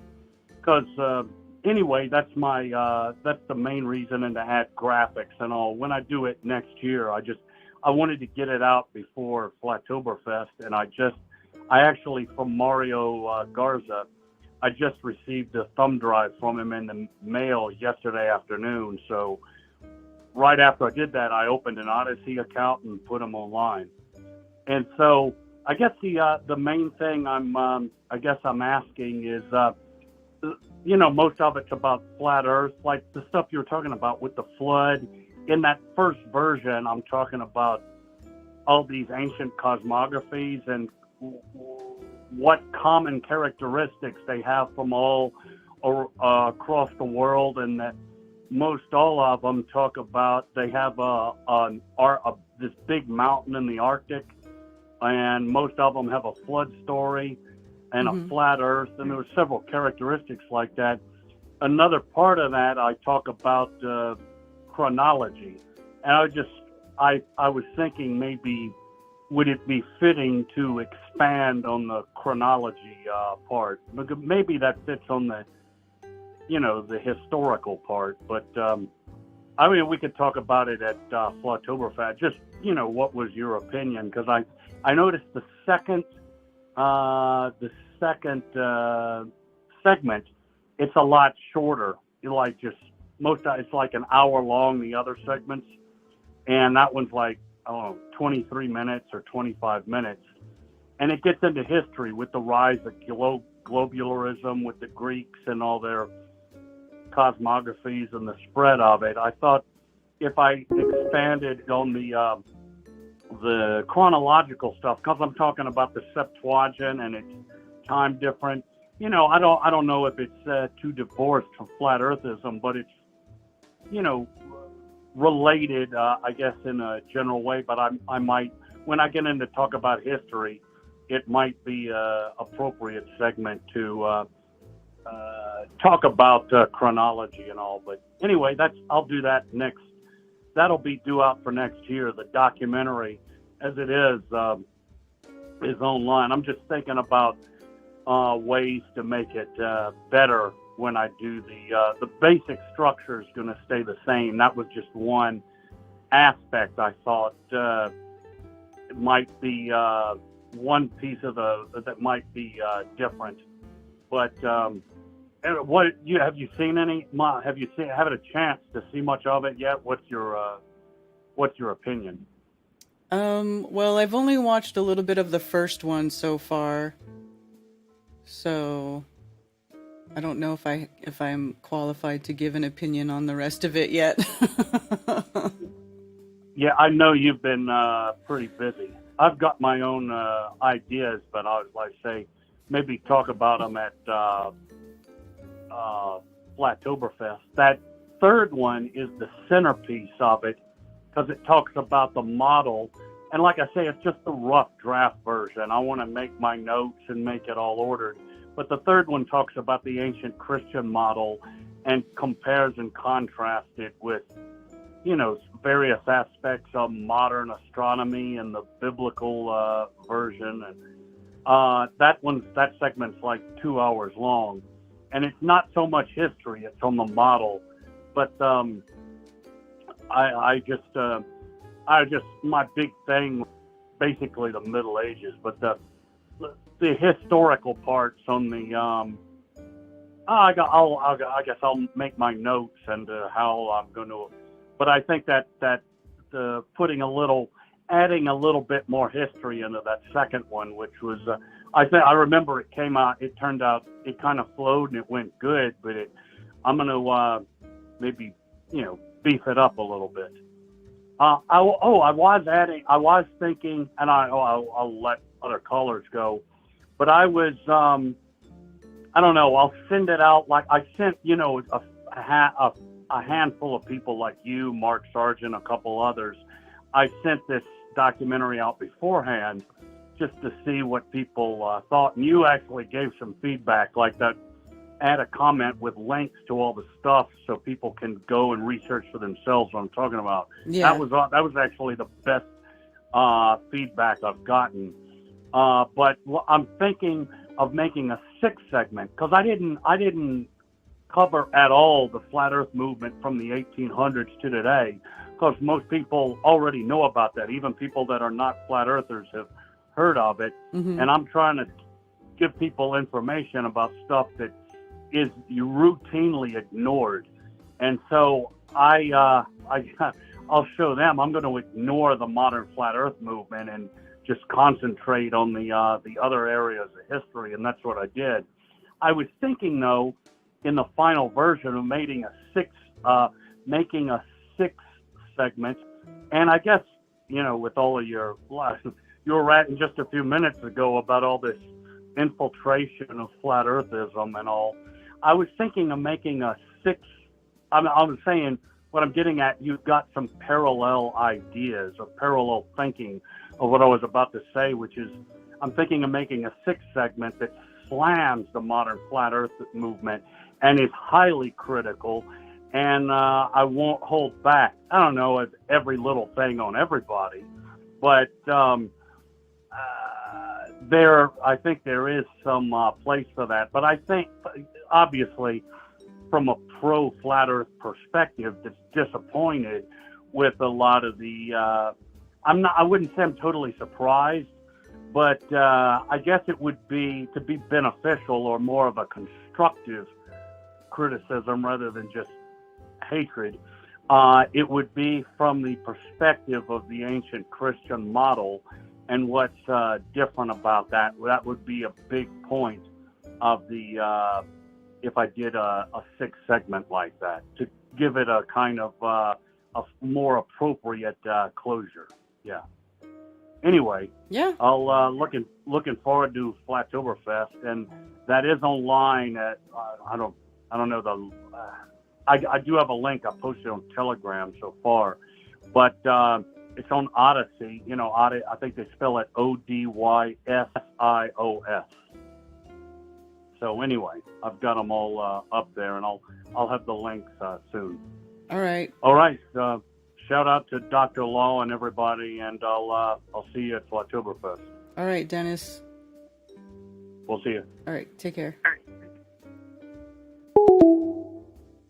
Remember, what happens on Earth stays on Earth. That's for sure. That's a fact.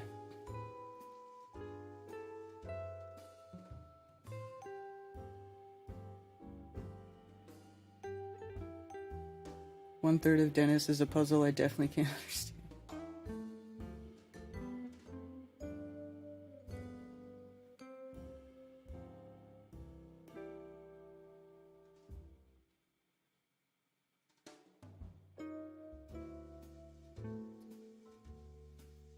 Did it cut me off? It says no data. It's been messing with me all morning. Oh, it's back to poor.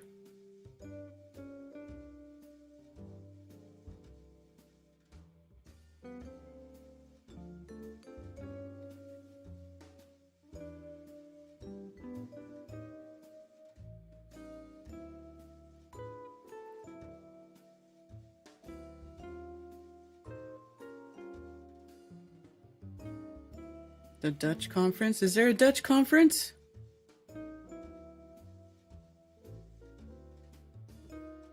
Somebody doing another Flat Earth conference in the Netherlands?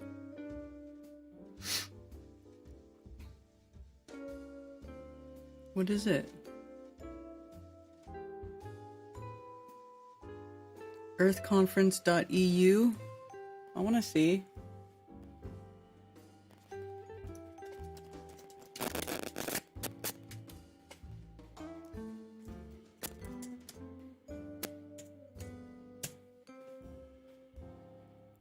Oops. Dutch Flat Earth Conference.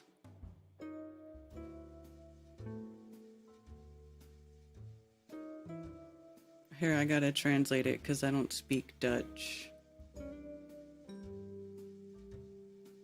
Can I translate this site? Translate. No?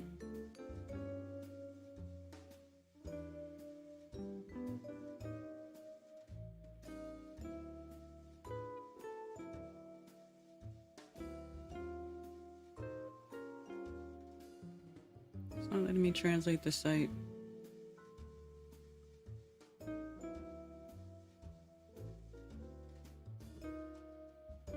Flat Earth Humanity. What is that? How awesome.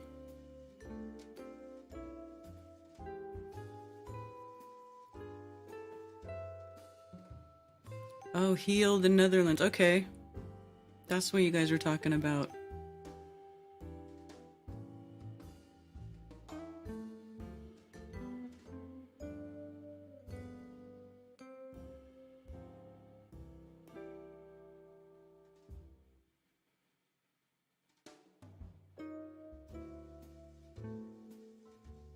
Martin de Boer. I haven't heard of this person. Dutch know it's flat.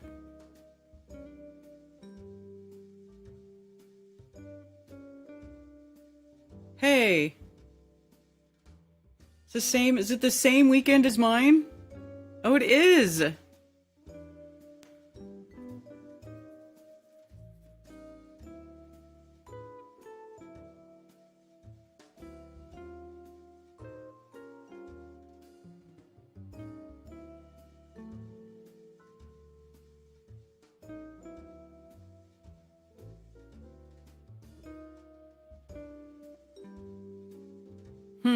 I don't know anybody who's going to be at this, except for I do know about that Darren Nesbitt guy. I thought he was a concaver. Wasn't he a concaver, or did he stop talking about that?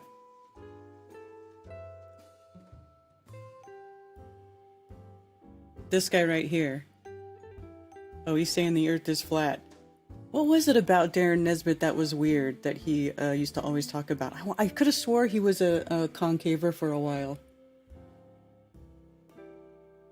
You can teach me? Oh, man.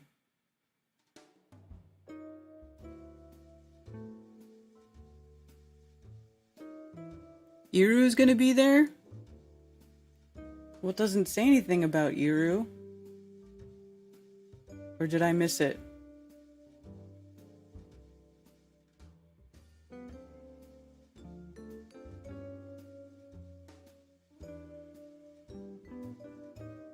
I don't know any of these people. That's cool though. Like, see, I think it's awesome when I run into, except for that guy. I think it's awesome to see a bunch of people that I have no idea who they are, and they're talking about Flat Earth, and they're holding events in other countries. This is cool.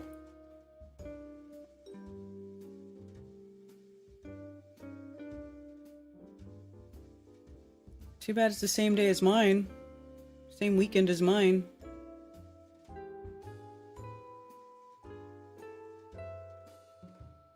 Is this like a... What kind of venue are they going to be at?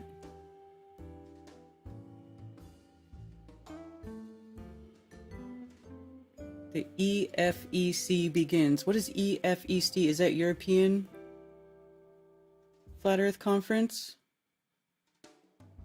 Is that what that stands for? Or is it a Dutch Flat Earth Conference?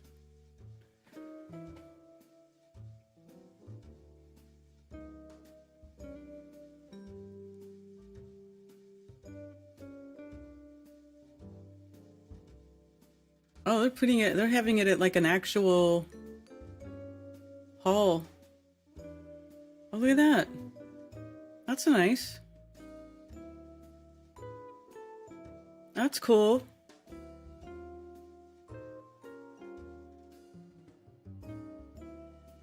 That's a nice place.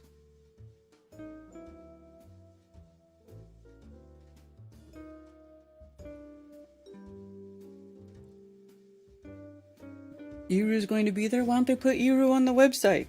They should put him on the website.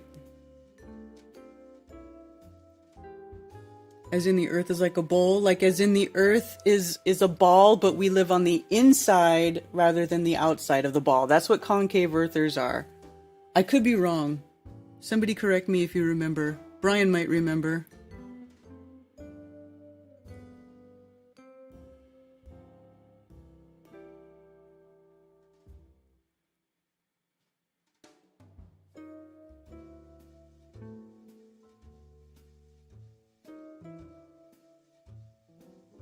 He was Pac-Man. Thank you, Conspiracy Music Guru. I was trying to remember what it was. There was something weird about what he thought. That's what it was. Thank you for reminding me. It's true. Like he thought that it was like the Mercator projection and there was the wormhole that sent you back to the other side or something.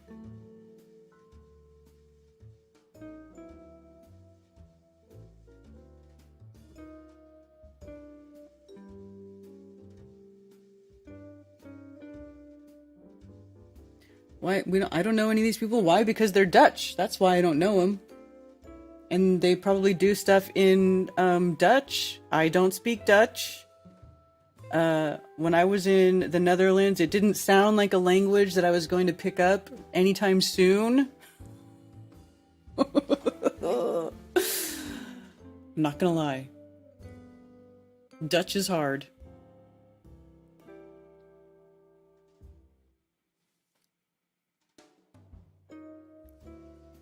He's not, Sailor is not even on the schedule.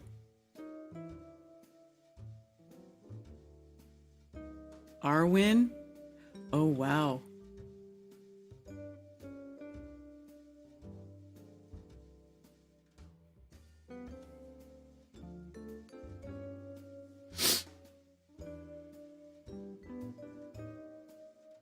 I'm familiar with Arwen.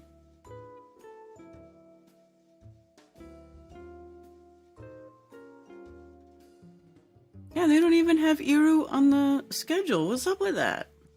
Or is he just going to be in attendance? Maybe he's not doing a presentation. Maybe he's just going to go.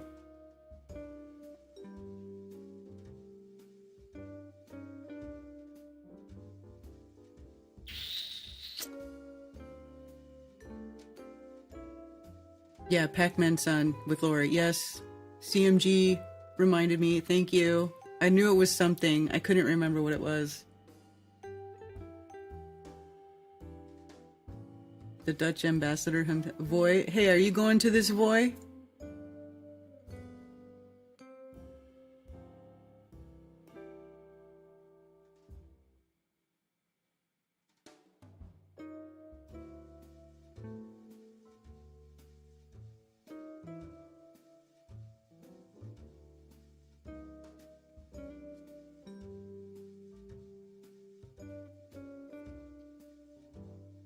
Arwen, that made me laugh.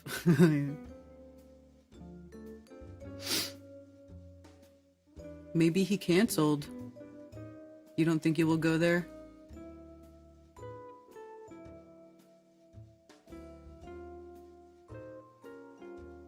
And when Arwen's on stage, ask him about the Mandela effect. Oh my goodness.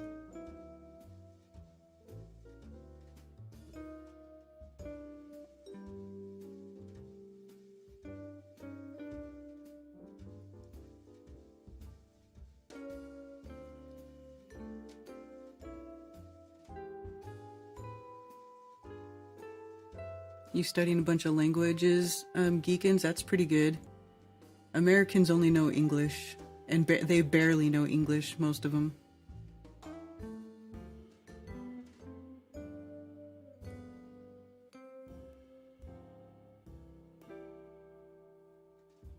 Hollow Earth flattened out.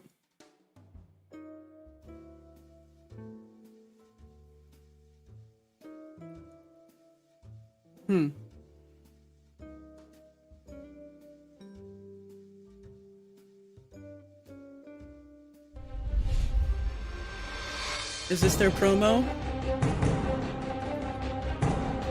8 years ago? 8 years ago they were doing stuff? What?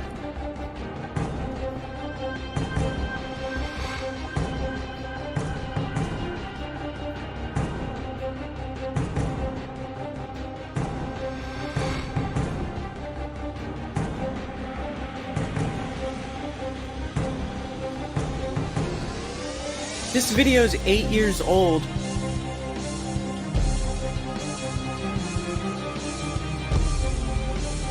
Is Antarctica artificial? Look at 2016.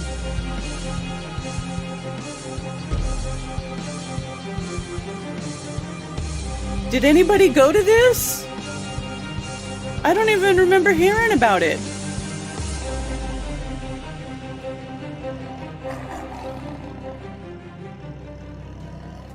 I'm in shock right now. Did anybody know this happened 8 years ago?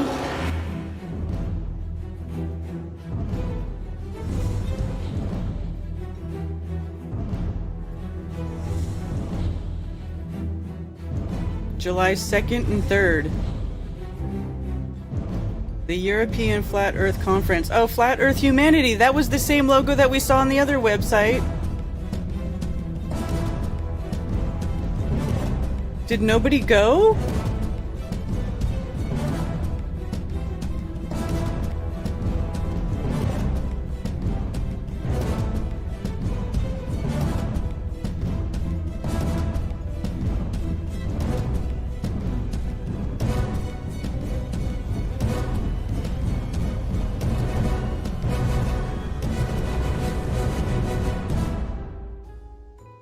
EFEC.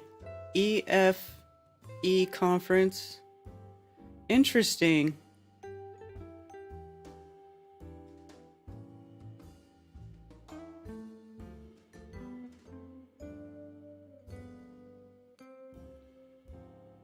That's interesting. 8 years ago.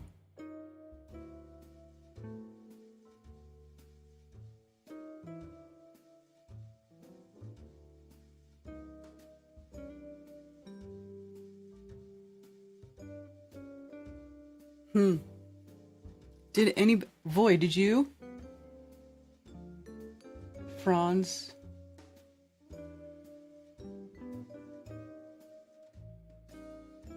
This is 2016. This is like before the one in 2017. Many FE meetings, about 2 a year. Oh, I didn't know that.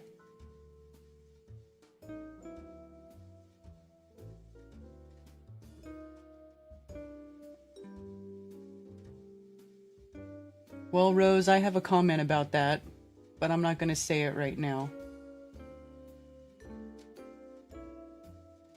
I mean, it's easy to advertise to over 100,000 people if you have an app that a whole bunch of other people promoted for you and help you get the word out.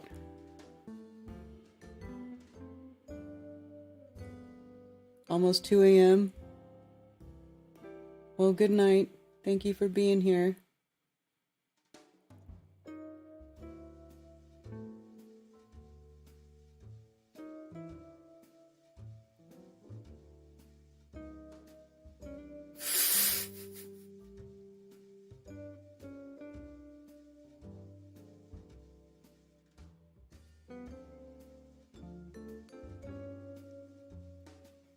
Flat Earth is not for everybody.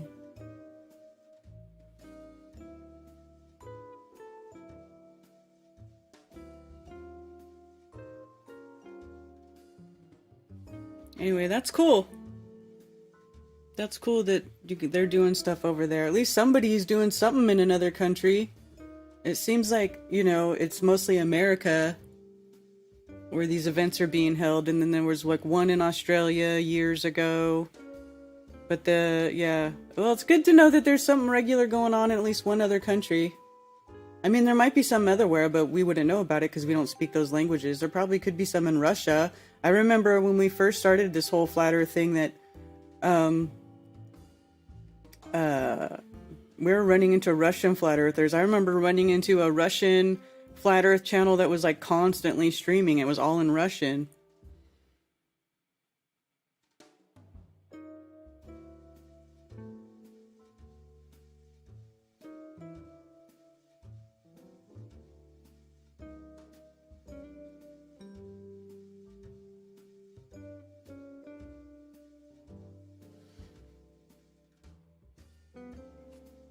Might go, but not inclined to go there.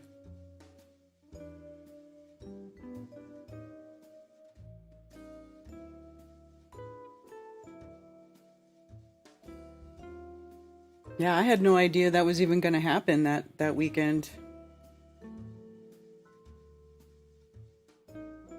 Yeah, and the Russians also know there is no way to go to the moon. Yeah? Yeah, wasn't it that Russian astronaut that said that the Earth was flat or something like that? Allegedly, yeah, the Russian astronaut admitted the Earth was flat or that we couldn't go to the moon or something. I want to say he said that the Earth was flat. I think that Taboo Conspiracy might have put that on his channel. Let me see.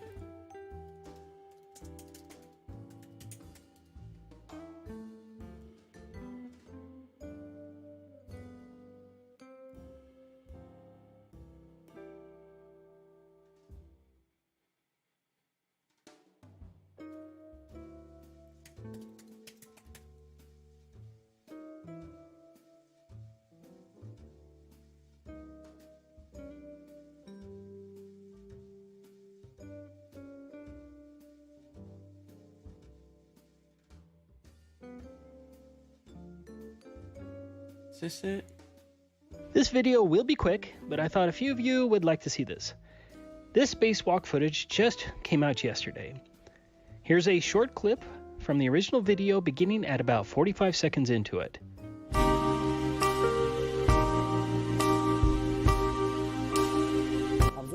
Let's watch that one more time.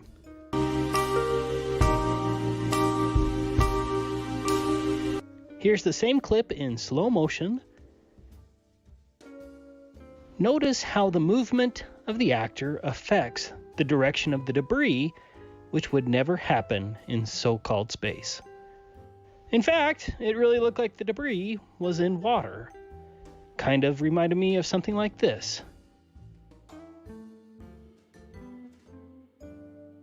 Yep, I think we solved the mystery of the floating space. Oh, here we go, it Не is. знаят нищо такова. Ние не сме били в космоса. Ако някой твърди това, това не е вярно, не е истина.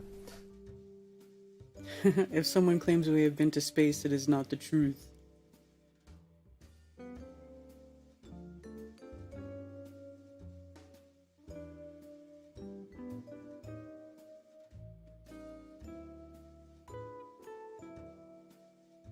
Here we go. We have not been to space. Russian Hello, cosmonaut. everyone. Excuse me, as I do have a cold today, but I wanted to get this information out as quickly as possible. First, I want to thank the former YouTube channel called Flat Balance for sending me this information last night. The Flat Balance channel doesn't exist anymore, but he still contributes behind the scenes. Now, this same person is the one who originally sent this interview of the former cosmonaut from the Soviet Union named Igor Volk. Igor Volk died in 2017 in Bulgaria several years after this interview that was conducted in 2014. Let's watch my old video. But now we have a Soviet cosmonaut who has said that we have never been to space.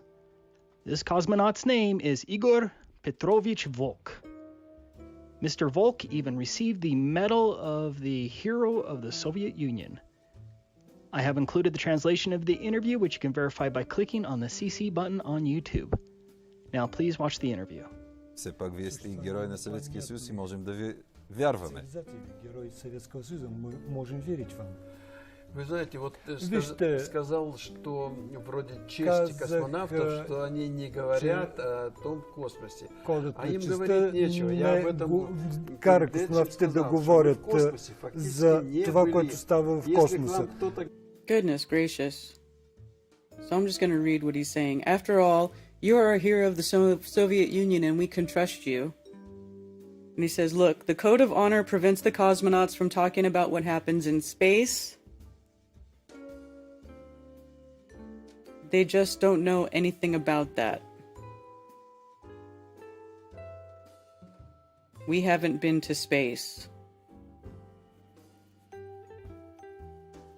If someone claims that we have been, it is not true. It is not the truth.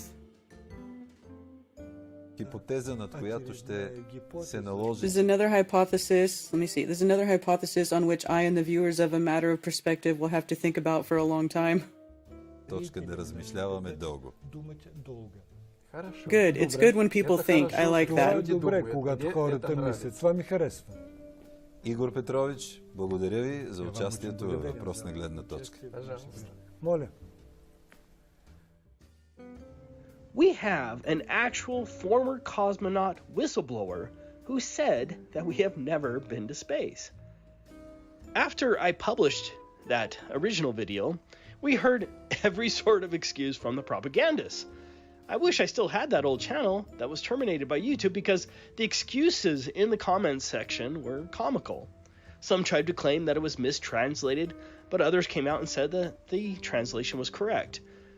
The propagandists pretty much settled on the claim that Igor Volk was joking. And that's why this next interview is so important. The interviewer of cosmonaut Igor Volk back in 2014 was Stoicho Kirev. But this time, Stoicho Kirev, who is on the right, is being interviewed by the YouTuber Martin Karbowski. These two men are well respected in Bulgaria. Now, this interview is only 6 days old. That means that this interview was 9 years after Stoicho Kirev interviewed Igor Volk. Let's watch a portion of this new interview. Не знам, братко, Кавка е казал, този свят не е толкова лош, защото е много лош, а защото е единствен. Къде ходим? О, колко... Колко хубаво. Колко, освен че хубаво и вярно. Ами, знаеш ли, за съжаление, Илон Мъск не е открил света, на който да отидем. И май няма да го открие скоро. И май нашия свят... Ще мина директно на конспирациите, няма да се водя по този план. Той е твърде любезен. Не дей. Бяха ли те на Луната? Бяха чушки на Луната. Аз ще ви кажа нещо, което мога да ме изложи. Нали. Гледах няколко десетки популярни филма, научно-популярни филма, документални, и вече съм абсолютно убеден, че никой не е ходил там и американците са перфектни в една изключителна измислица. Ами аз правя документални филми. И ако трябва да покривам несъответствия, те непрекъснато изкачат несъответствия, аз знам, че няма да мога да ги покрия, особено за такъв голям мащаб, особено за по-дълго време. Минаха 50 години, минаха 60 години, беше. По-малко ли са? 50. И в един момент разбира... Ами, знаеш ли, за съжаление, Илон чушки на Луната. Аз ще ви кажа нещо, което мога да изложи. I'll tell you something that may be regarded as embarrassing for me. I watched a few tens of documentaries,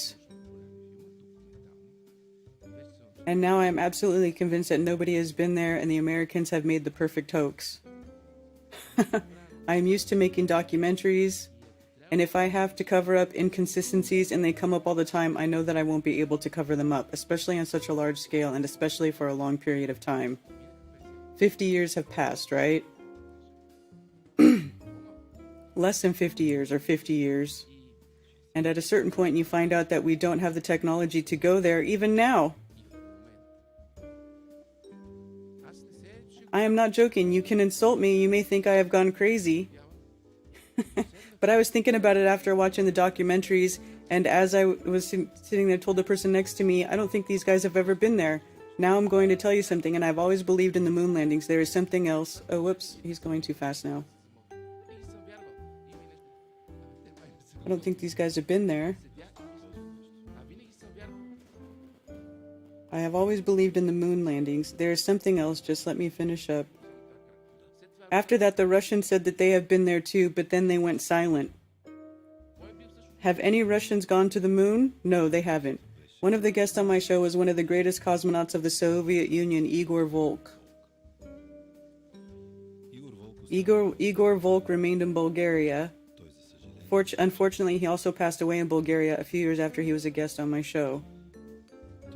He remained in Bulgaria for a week or more, and during that time, I was with him. And I am extremely grateful for that. He is the cosmonaut with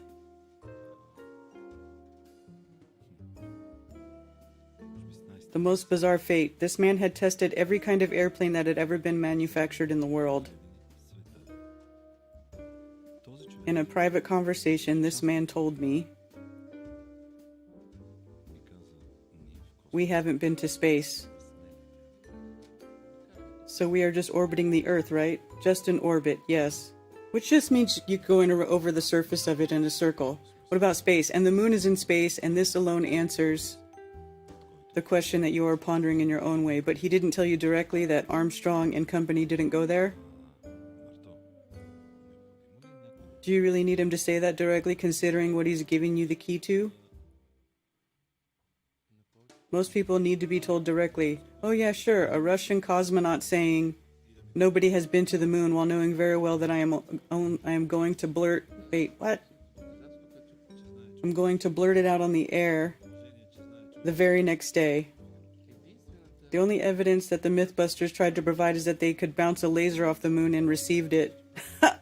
That's right. Because the Americans have placed mirrors of some kind there. Bullshit. Bullshit. Joking. No one has been to the moon. No one has been to space. We have all been lied to big time. Please share this information everywhere.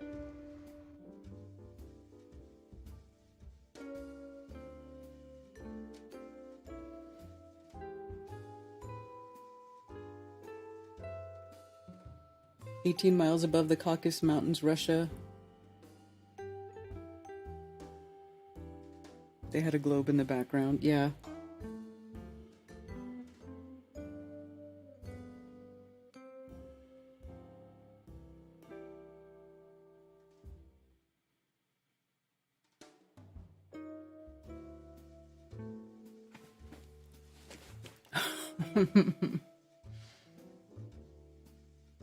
Hi, Annie D. Thank you, Karen. Love your Moonday shows. Upper Wisconsin and Burdenwood all winter.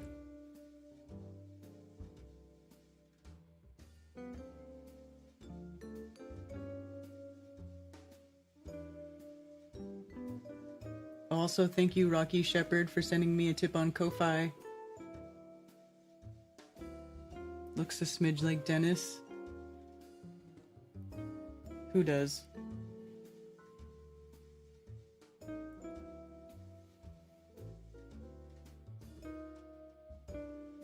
These are clearly gatekeeping Hebrews.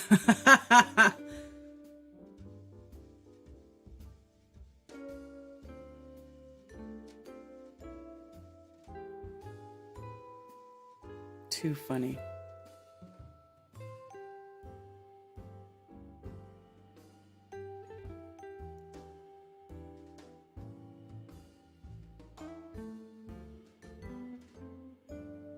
Too funny. Anyway, did you guys see this? I've had this up on screen, but I didn't talk about it yet. Viral watch list. New lung-infecting mink virus poses pandemic risks. Scientists warning of zoonotic soup of killer bugs. See, a concerning new coronavirus with pandemic potential has been detected in minks, according to new research. During investigations at fur farms in China, scientists discovered a new bat virus called HKU5 in the lungs of minks that had died from a pneumonia outbreak.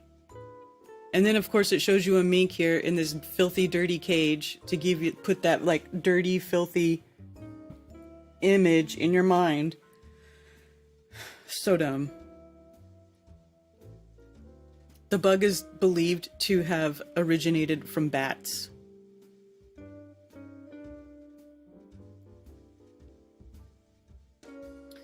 So they want you to believe that the viruses can go between animals and humans because they probably want to kill all the animals, just like they want to kill all the chickens or whatever, kill the food supply.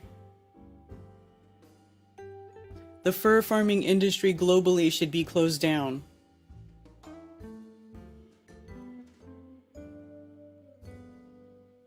If viruses are able to jump big evolutionary distances, it suggests they can replicate in different cell types. Oh, Jesus.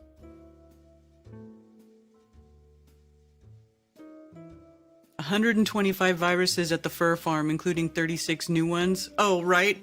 So they identified 36 new viruses, isolated them all, got their genome all mapped out.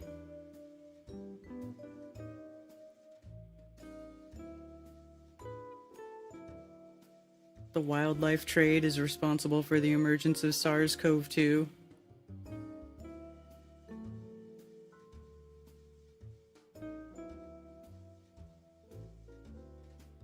So now they're going after your mink coats, rich people's mink coats. Is that what's happening? That's so stupid.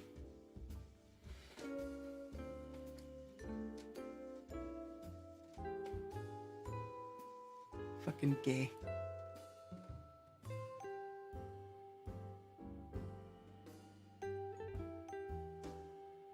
Fearmongering. Yeah.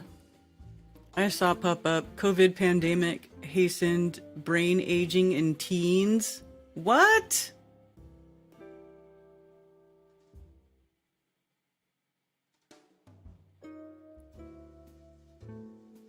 The COVID-19 pandemic accelerated brain maturation in adolescents, particularly girls, with their brains aging by an average of 4.2 years. This acceleration links this acceleration to the stress of reduced social interaction during lockdowns, affecting brain regions responsible for emotional regulation. Brain scans showed accelerated thinning of the cerebral cortex, a natural aging process, but at a faster rate. This early maturation could increase the risk of neuropsychiatric disorders. Well, where was this study conducted, and did these people that they studied receive the vaccine?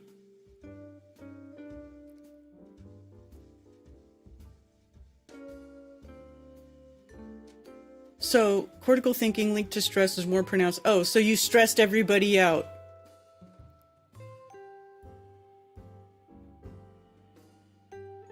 Pandemic's impact on reduced social interaction likely played a significant role in the accelerated brain aging. Oh, wow. So they're talking about how they mentally screwed up a bunch of people by putting everybody on lockdown and making everybody think that they were a walking, talking, contagious vat of disease.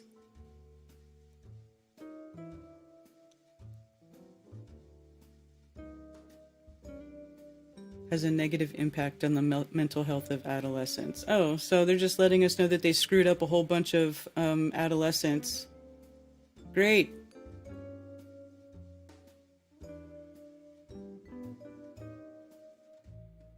And they're saying it's reduced to stress. Wow, well, stress does affect your body physically in a bunch of crazy ways.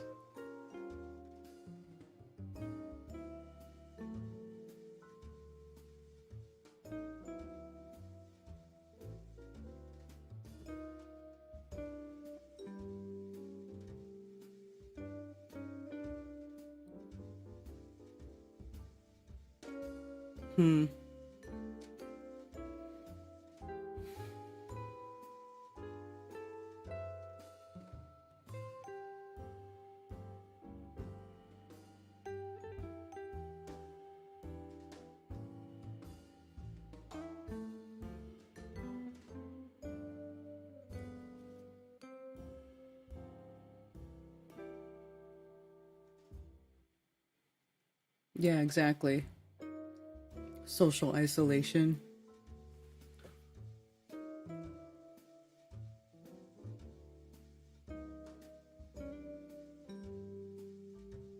Never anything about the other side.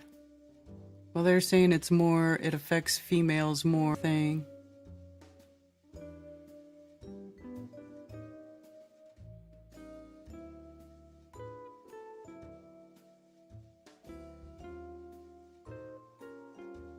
Minks eating the bats now? Yeah, it's so dumb.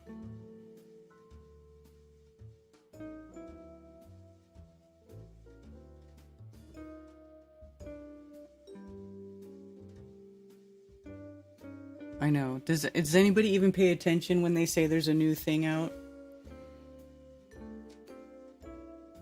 Or a new disease or whatever?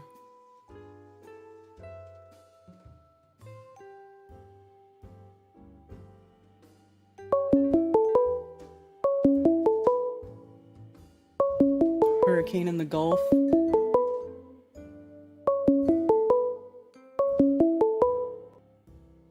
Thank you for calling Coffee Talk. You're on with Karen B.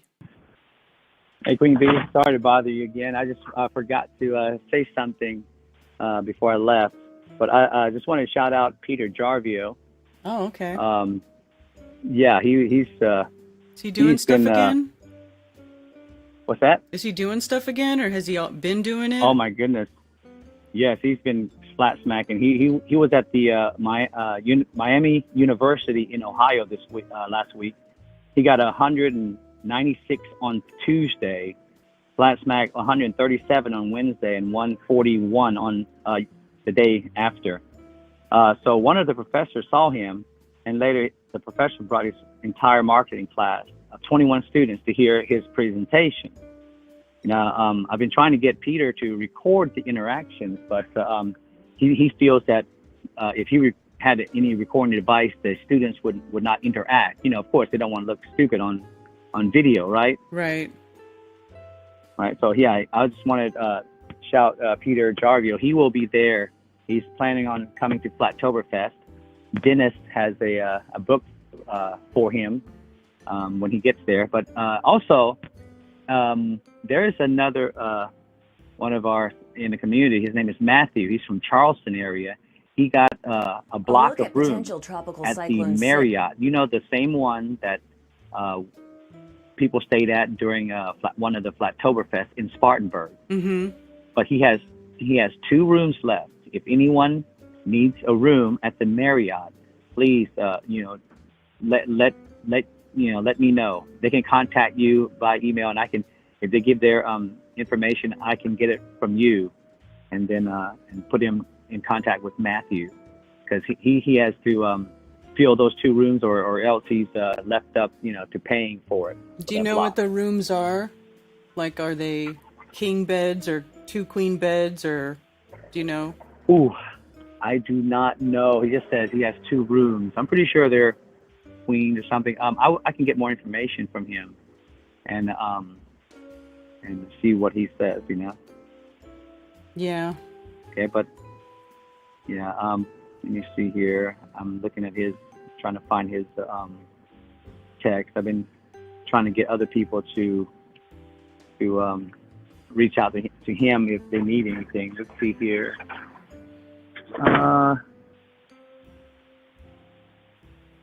He didn't say. I'll text him right now. Yeah, it would be helpful to know what the rooms are. I'm assuming it would be either like a 2 queens or a king or some sort of. That's what the average room is, right? Yes, exactly. Usually it's the 2 queens. With the king, yeah, they'll put more people to accommodate those rooms. They can share rooms. But yeah, if anyone is looking for a nice hotel downtown Spartanburg, it's not that far away from the event as well. Okay, let me see. Oh, he's texted. You can get a king or. Okay. All right, Queen B. Just wanted to call you back before you ended the show. Great show, by the way. All right, thanks, Law. Okay, I'll talk to you later. All right, later.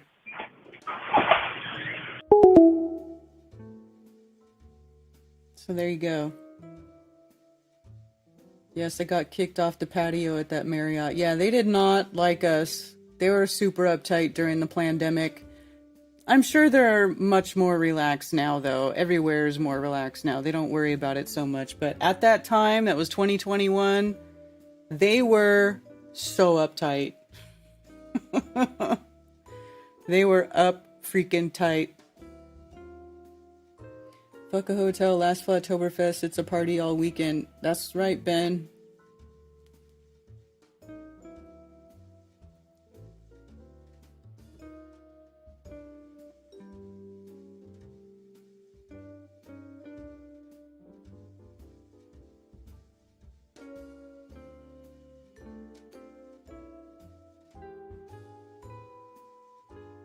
Hi, Nathan.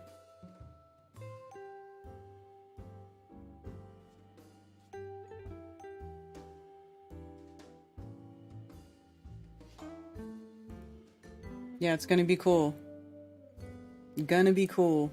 It's like having a private little wilderness retreat. It's gonna be amazing. Now, there's this hurricane coming through. I hope this thing doesn't switch course and go towards North Carolina. Because it says it's gonna go up the Mississippi up this way, but it could veer off and go this way. I hope not. That would be like the most direct hit by a hurricane that we've got since I've been living here.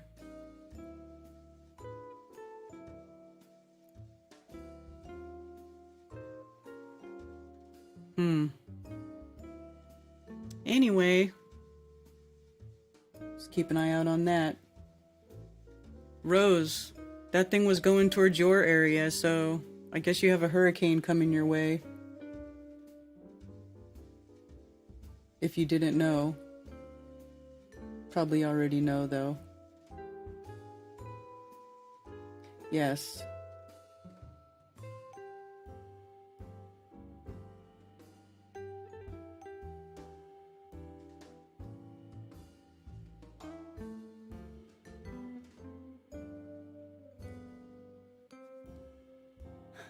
Gone by Monday. We'll see.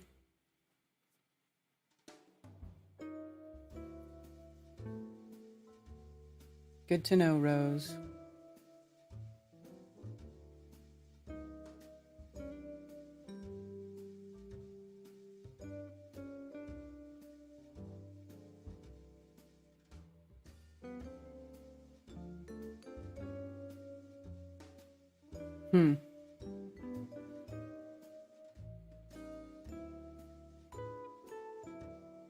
Whoa.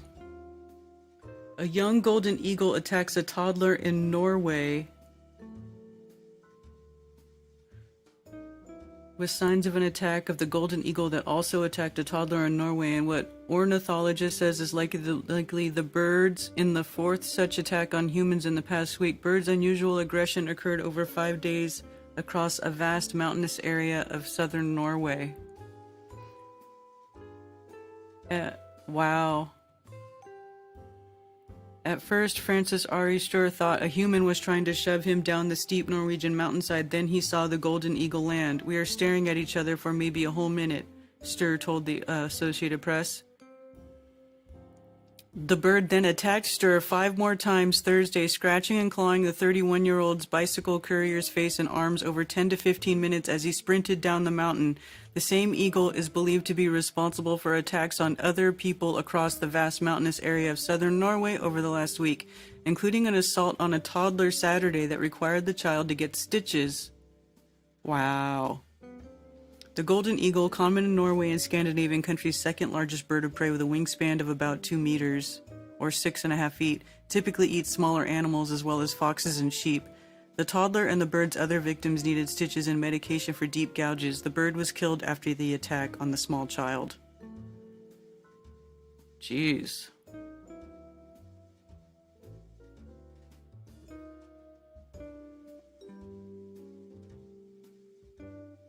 A 20-month-old girl was playing outside a farm in Orkland, a small municipality in the south, on Saturday when the eagle came out of the blue and clawed her. The girl's father, who was not there during the attack, told the Norwegian broadcaster that the mother and a neighbor raced to fight the eagle. The raptor attacked 3 times before it was killed when it was hit with a piece of wood. Holy smokes!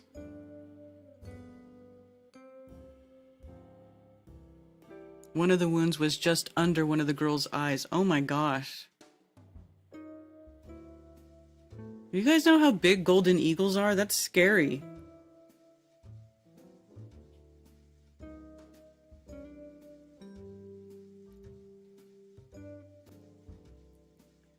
He was using his backpack as a shield. He also kept pushing the bird down to his feet so he could kick it away from him, but no matter what he did, the eagle kept coming back. Dang, man!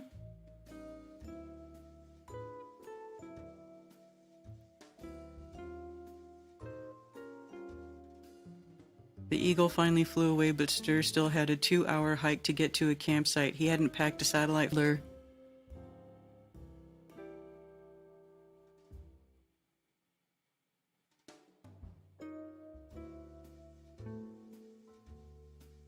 There's some bald eagles here. They're huge. Yeah.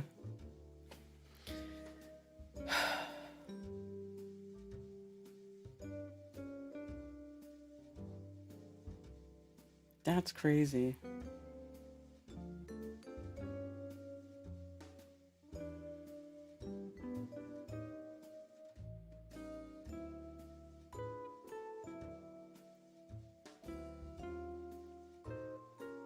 Maybe that reminds me of my rooster.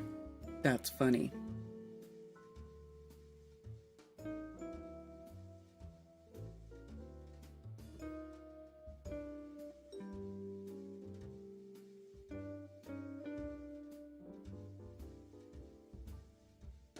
They've all had enough. The squirrels. I thought you said the squirrels were eating food out of your hand, Rose. Why would they rebel if you're feeding them?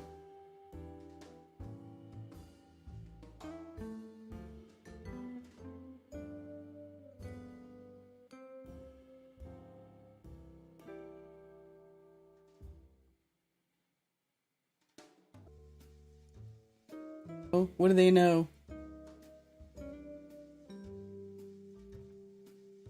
I used to go to my coop with a shovel because of that rooster we had. He was an asshole. And he was huge. And he drew blood on Ted a couple times.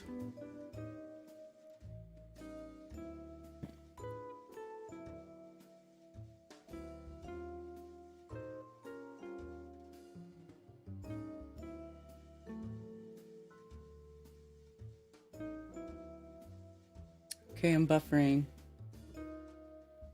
Might be time to end the show.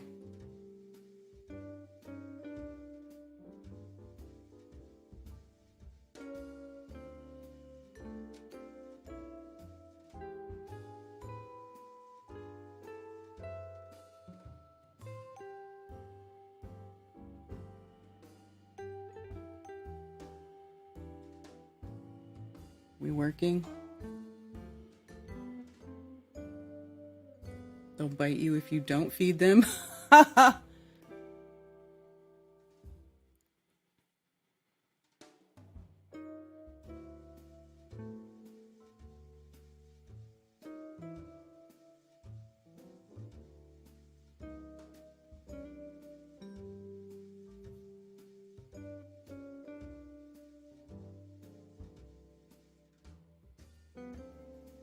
Help with the motel. What are you talking about?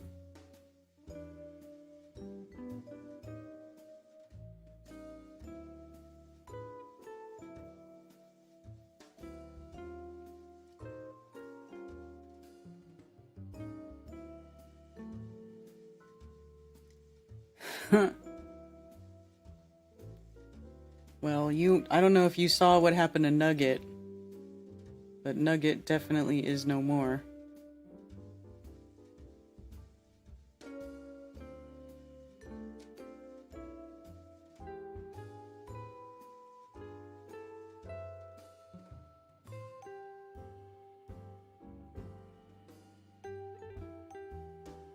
Hi, Gregory.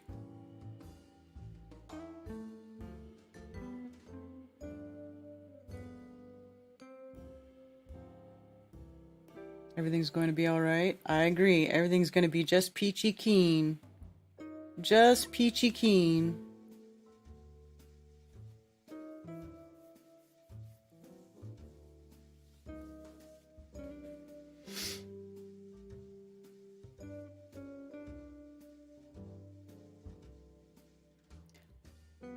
You know, another thing about Flat Earthers advertising, it's difficult because even when I try to advertise stuff, I've paid for advertising on Facebook and it didn't do anything. It's like your IP address or something gets tagged, right? And then anything you do just gets buried by the algorithm. So even on years where I actually spent money on advertising, it didn't help. It's another reason why I want to stop doing live events. It's just so difficult to keep it going every year. You know, how do you keep fighting? Because all they have to do is program it into their algorithm.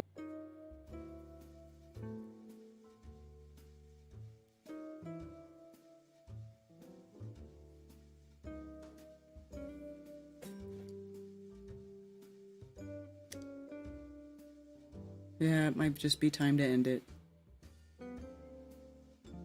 My data's dying. I'm losing viewers. All right, I'm just gonna end it. Thank you all for being here. I appreciate you all. Thank you for the tips. Thank you for the support. I hope to see as many of you as possible at Flatoberfest 2024. And that will be taking place in Spartanburg in South Carolina, September 27th through the 29th. The main days are Friday and Saturday, which be the 27th and the 28th. The 29th is Sunday, so it'll be the last day. It's like camp it out, pack it up and pack it in for campers and cleanup day. Thank you for calling Coffee Talk. You're on with Karen B. Hey, it's just Isabel Live here, Morgan. Just had to call in to give encouragement, Brian, and you and everybody, just for all the work that you keep on doing. You don't get enough thanks for what you do. You're beautiful, and you just love people, and you care. And same with everybody else. You know, Brian goes out and gets a job, except what he cares. You know, we all know what he loves. He loves the truth. Mm-hmm. And I just wanted to let you all know how much, like myself, it's my food. Like you guys coming out and consistently, because nobody's getting rich. So this is a labor of love. And I think in the community, we know that. I think the other people are starting to notice, like, you know, it's not like some of us that are sticking to our guns we're not just about like money or trying to do some kind of a grift. We're about love. We're about the truth. And I just wanted to thank all of you that have been consistent over the years, and just to understand that we are moving. Like the children see everything. I think we kind of know that in the back of our heads. Mm-hmm. The kids take this all in, you know, and I just kind of wanted to say thank you to everybody. Thank you for what this means to me. If anybody ever wanted to check out my video, like 3 years ago, I was depressed and angry. I now feel like I have friends and a reason. I know I always had a reason to live, but I mean, I have great friends, and I'm happy to meet the day now because of the people that are in my life, as well as feeling I have a mission against lies. But I'm happy to be alive. You know, and that has a lot to do with the community. So I just wanted to say thank you. Oh, yeah. Well, thank you. Thanks for calling. I'm glad that you appreciate it, and thanks for being here. And yeah, we need more people who care.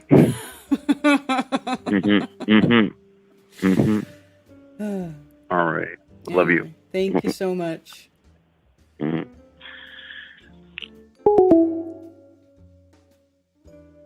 Thank you, 16 Alpha V. Yeah, Flatoberfest. Liz, I heard you're coming early, so that'll be awesome. Looking forward to meeting you and getting to actually hang out with you before the event, because when the event's going on, I tend to be really busy, and it's hard for me to visit with people who come to the event, because technically it's like my busiest work days of the entire year. So a lot of times I really don't get to socialize very much, and I'm just too busy. And it's more, and I'm spending more time basically keeping things going so that everybody else is able to be free to socialize and meet and blah, blah, blah, and do all the things and enjoy the time and everything. So I think it's cool that you're going to be here earlier. I'm looking forward to hanging out. We'll have to have a cookout at my house.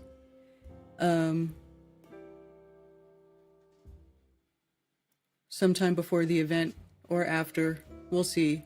We'll see. But anyways, yeah. I'm gonna wrap it up since it keeps buffering, and I guess I'm gonna have to mess with some settings on my thing to make it better for next time. I don't know. But I appreciate you all. I hope you have a wonderful day, and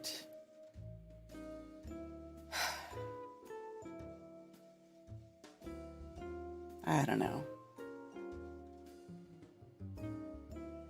I have nothing else intelligent to say. Have a great day.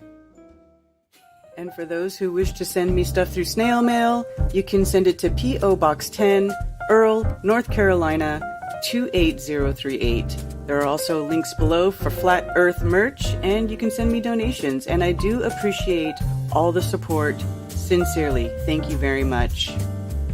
Also, please go to flatearthfestivals.com for all information about upcoming Flatoberfest and Flat Earth-friendly local meetups. If you are organizing a local Flat Earth meetup, email me at flatearthfestivals@protonmail.com with your meetup information to have it listed on the website for free. For everything else, you can email me at karenbfe@protonmail.com. Thank you for being here.